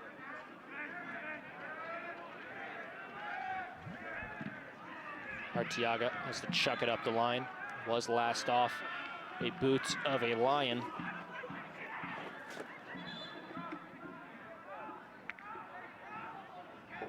Bonilla instructed to go back to the middle of Clyde's Army rather than the front. Cannon forward to Babalai. Excuse me, yes. Babalai. I've heard it so many different ways. Here's Umar on the left flank. Gets a player to fall. Give him the skill credit, not the rain. Still has it, and that time he's stripped over, pointing to the penalty spot. That one's for sure. And Callum Stretch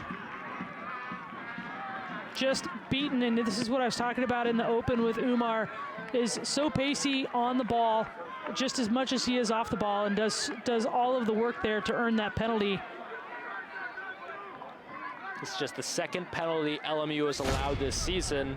Wilson saved the first one. So Umar gets in there, beats Stretch to the ball, and then you see Stretch so good right here. Stretch grabs him on the shoulder and then puts his foot right on the inside of Umar's calf and pushes him to the ground. Babalai given the honors of taking it from the spot, looking for his 5th goal of the season. Babalai with a confident stance, exactly 18 yards out, looking to make it 3-0 in the 73rd minute. Corbin May blows his whistle. Babalai, short stutter steps, ends it low. Got his hand on it, Wilson, but not enough as it trickles into the side netting. Wilson did so well there to read where that was going to go. So often you'll see goalkeepers just make blind dives, but as Babalai ran up and took that shot, you just saw him settle his feet and then had a great leap at it. And boy, tough for Wilson there, but great job for Babalai to get enough pace on it that even the hand of Wilson couldn't keep it out. Portland stays 100% from the spot this season. Here's another look at it. So slots it there, doesn't hit it extremely precisely into that corner, probably about 2 yards from the inside of the post, but has the pace on it that Wilson can't get it, and that's another strong goal for Babalai. There was some, I think, back and forth about who was going to take it. Nava had the ball there for a little bit, then it went to Cambridge, and then finally it was Babalai who got the honors. Yeah, last season Nava took a majority of them, those that were earned. This season it's been by committee, really. I want to implement a rule of soccer. Whoever draws the penalty has to take it. 3-0, Portland on top. 74th minute, LMU trying to claw one back. Yipa and company do a good job to get rid. Bonilla chips it over the top, trying to find, that was Nava. Far cross coming to the back post. I think it actually chips off the top of the woodwork and out of play. Portland does a great job there against the run of play. Umar had just come onto the game, coming in to take the space of the injured Nick Fernandez, but does again so well down that left flank.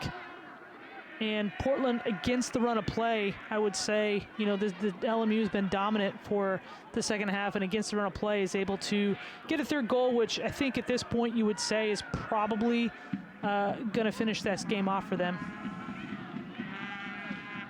Cambridge trying to have a turn on Steven Anderson. Those two bump shoulders like you would in hockey.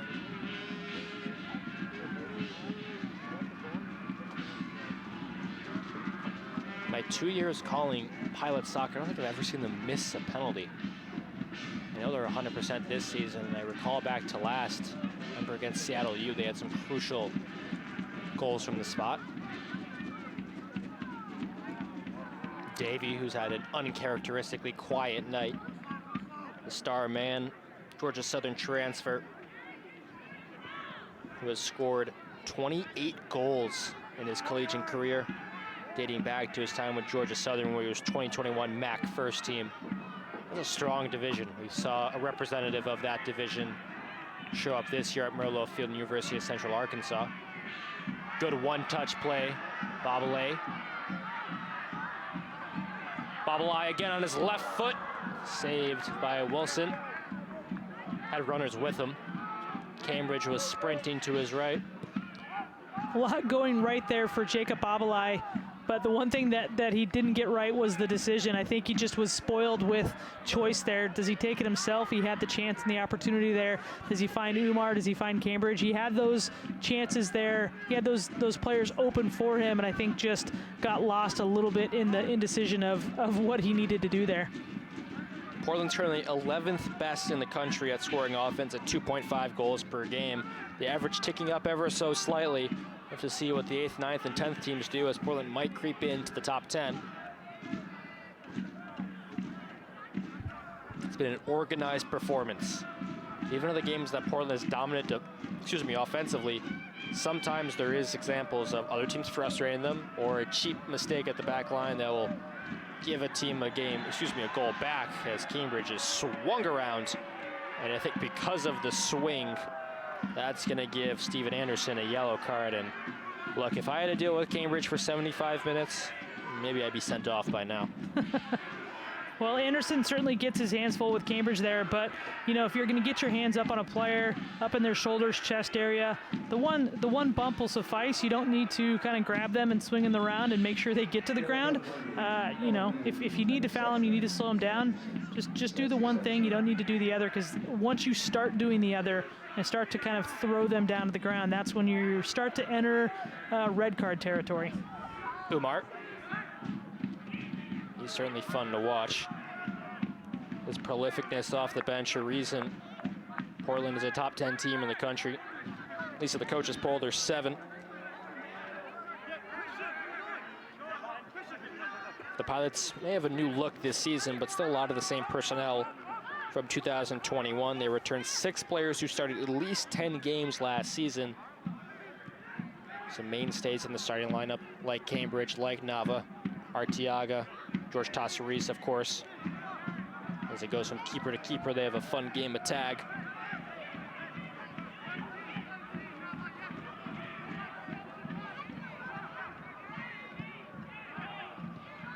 '78th minute. Yippa trying to get a clear break, similar to how Fernandez did a little bit earlier. Fortunately, he did hurt himself on that play. There's one loss for Portland this afternoon, or night I should say. Game started at 7 p.m. Would be the 2 injuries the team has sustained. Rodwell looked a little bit more serious. He unfortunately had to be carted off at halftime. And the other, Fernandez, was down for a while, able to walk to the bench under his own volition, and now is sitting there. I would say 99% sure he doesn't see the pitch again today. A few warming up by the scoreboard. George Tassaris falls on it. We may see some younger players who don't often get to see the pitch on match day in the final 5 or 4 minutes, depending on his scoreline stands. Tassaris sprays it to the middle with Yippa, who has some time to think about it. Arteaga all the way back to the Cyprian keeper, plays it calmly over to Arteaga.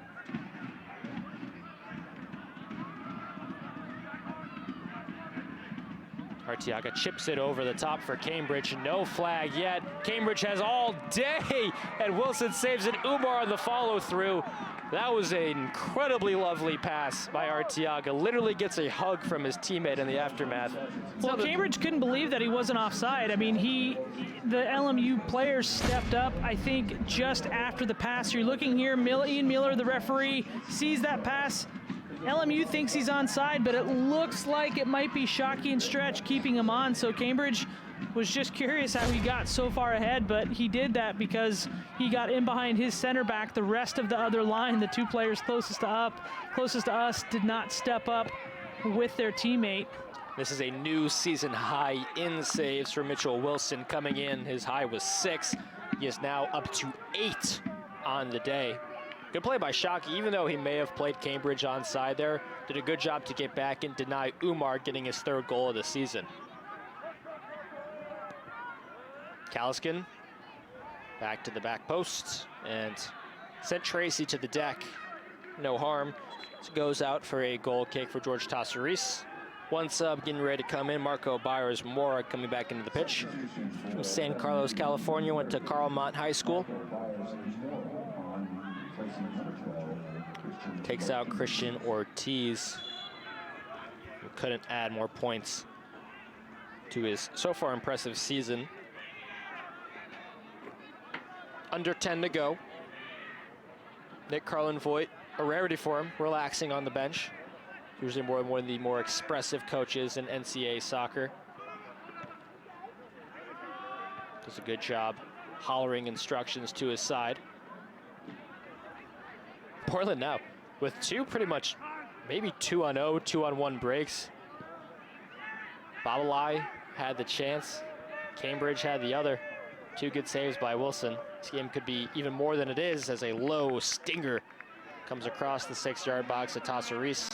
And that's Adam Davey, as I said, so dangerous as dropping off that back line into the pocket of space in front of him. gets the ball and turns it. And, you know, he's done well scoring from distance. He's gone inside the penalty area. So there is still some life in this LMU Lions team yet, and it might just come through Adam Davey. I always like finding oddities about oppositions, and one for LMU is they are 8-3-2, but in 4 of their wins, the opposition has gone down to 10 men. So they are a side that likes to play with the man up, and who wouldn't? But they're certainly used to it. So I think Portland's done a good job today keeping their composure in a side that sometimes doesn't, as Shockey tackles down Umar.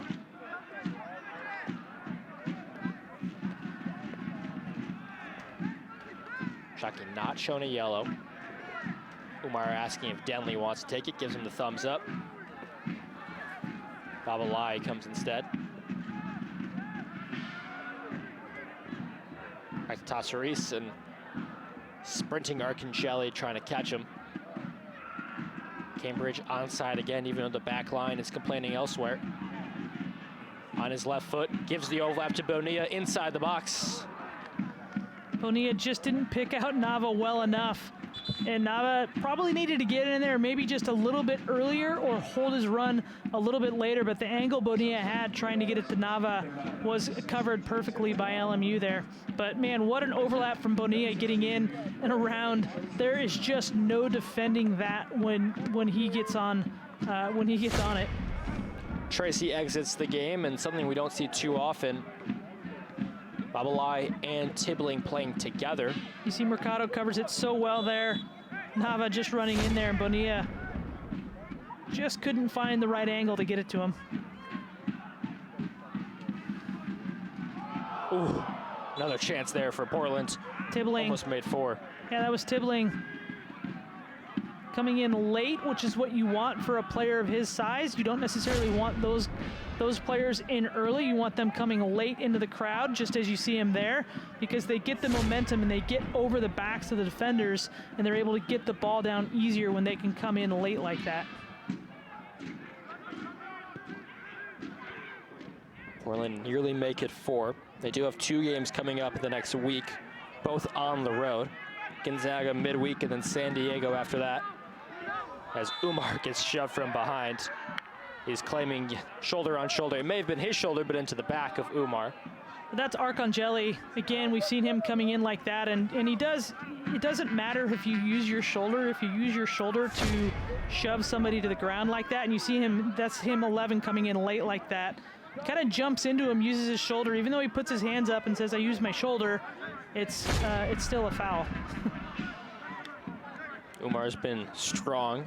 I think he heard Ange make him the player to watch. He's really taken that to heart. Who cares if Nick Carlin-Voigt made him a starter?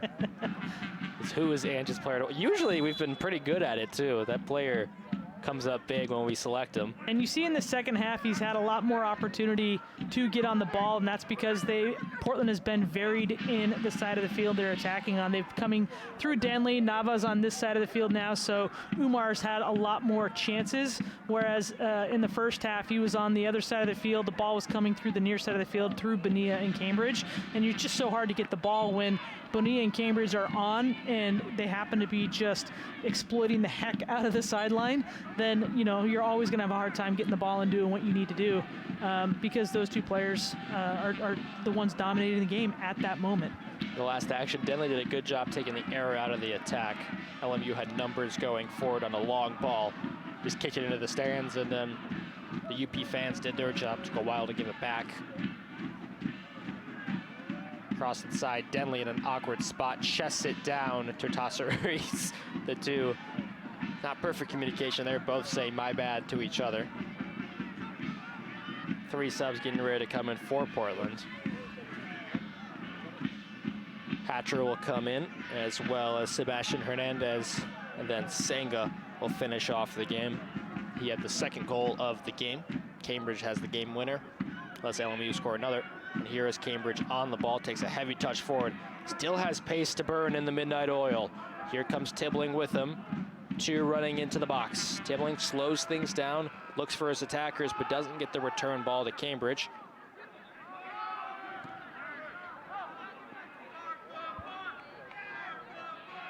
4 minutes to go at Merlot Field. Portland trying to grab their 9th win of the season. Go 3-0 in conference play. The two number 30s fighting Denley and Byers Mora. Clock stops as a mass substitution comes in. Hatcher has played cleanup minutes a few times this year, including he got his first ever UP goal in his first appearance of the season. And also 31, Armando Torres Cruz comes in for the 3rd time this season. He played 3 minutes against Cal Poly, which was the game Hatcher scored in, and also played 10 minutes against Utah Tech. Deserved round of applause for those coming off after a hard night's work. A 3-0 scoreline that they can proudly put on their sleeve. It's been a more difficult second half. It's been mostly counter chances for the home side, University of Portland. But with the win, they will move to 9-1-3 on the season, 3-0 in conference, remaining atop the WCC, and importantly, 8-0-1 at home. And unfortunately for us, we only have one home game left this season as Pierre gets rid. Only one home game left this season, but it's a fun one against Santa Clara as the final, as 3 of the final 4 games are on the road. Gonzaga, San Diego, and Pacific will all be away from Portland. Is there a game in the Final Four that you have your eyes on? I mean, Santa Clara at Merlot Field is always an epic battle between those two programs. You know, both on the women's side and the men's side, just an intense rivalry. You know, you can talk about different, Northwest rivalries and things like that, but from a conference standpoint, it's always been a pretty hearty rivalry between Portland and Santa Clara for decades, as those two programs have traditionally been the top teams in the conference. Derek Goodman went on an exploratory run up the pitch, got a couple of bite, dribbled past a few, and fired off a low shot that forced a diving save from George Tassaris. Tassaris, a time waster extraordinaire. I think he burned a good 20 seconds there. Tibbling sees it fall right into his path, uses his chest, chops it back, top of the box. Nava fighting for it, he's gonna pick it up, and then he's gonna get charged with the foul beforehand drawn. I think similar to what we saw with Arcangeli, the difference was Sebastian Nava. They both came from behind in the side, but Sebastian Nava was not as obvious with his foul. I think it was more hip level, whereas Arcangeli's a few moments ago was definitely at the shoulder. Davey made a good run, not too good as it's just offside. Had a crossing potential if it wasn't. Under 2 to go, Portland 3-0 up.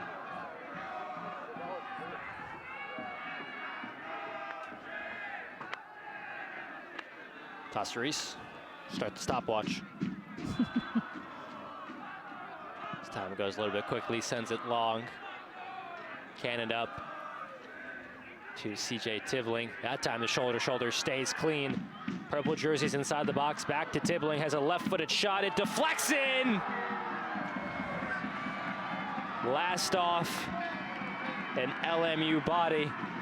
Tibbling's gonna pick it. That will still be a credit to CJ Tibbling. That won't be an own goal because it wasn't redirected. That was a shot on goal that was deflected, but that wasn't redirected into the net by an LMU player. And that is CJ Tibbling's 6th goal of the season. And what a ball that Gerben Sanga tracked down there. That free kick from George Tassaris. He gets in the corner and absolutely turns nothing into something there.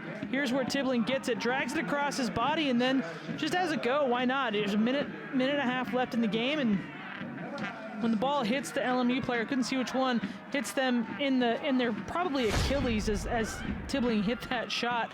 He's getting subbed out now. That was a planned sub, but nothing that Wilson can do on that one. It's a high arcing shot. He can't do anything. He was beaten on the deflection, not necessarily the shot. After the goal, Jacob McDaniel comes in, as well as Julian Kunze. McDaniel, Hillsboro Oregonian. He's just a sophomore.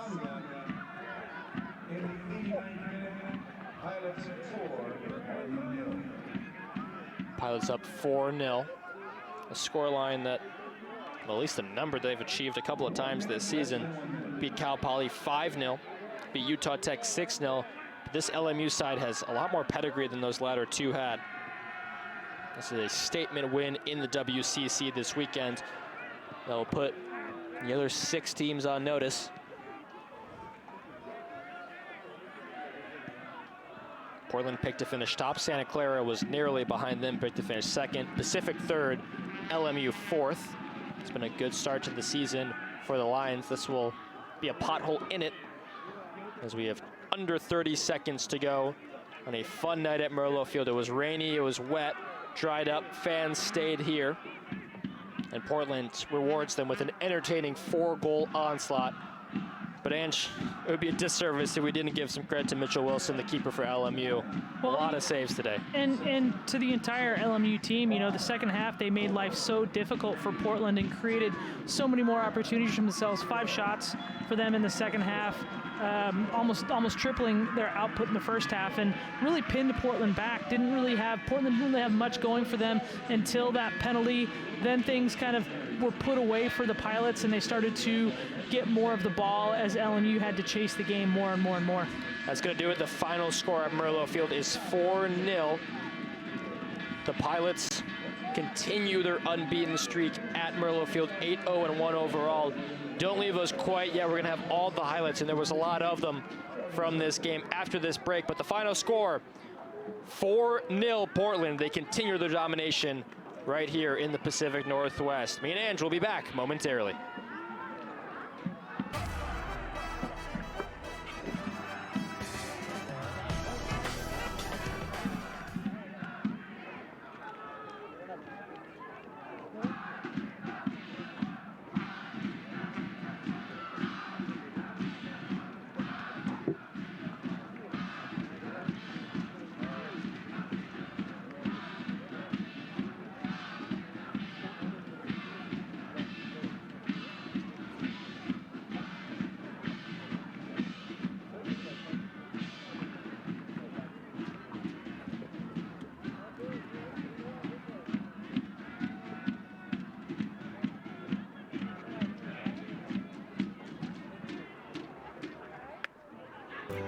We have all been challenged and wonder, where do we go from here?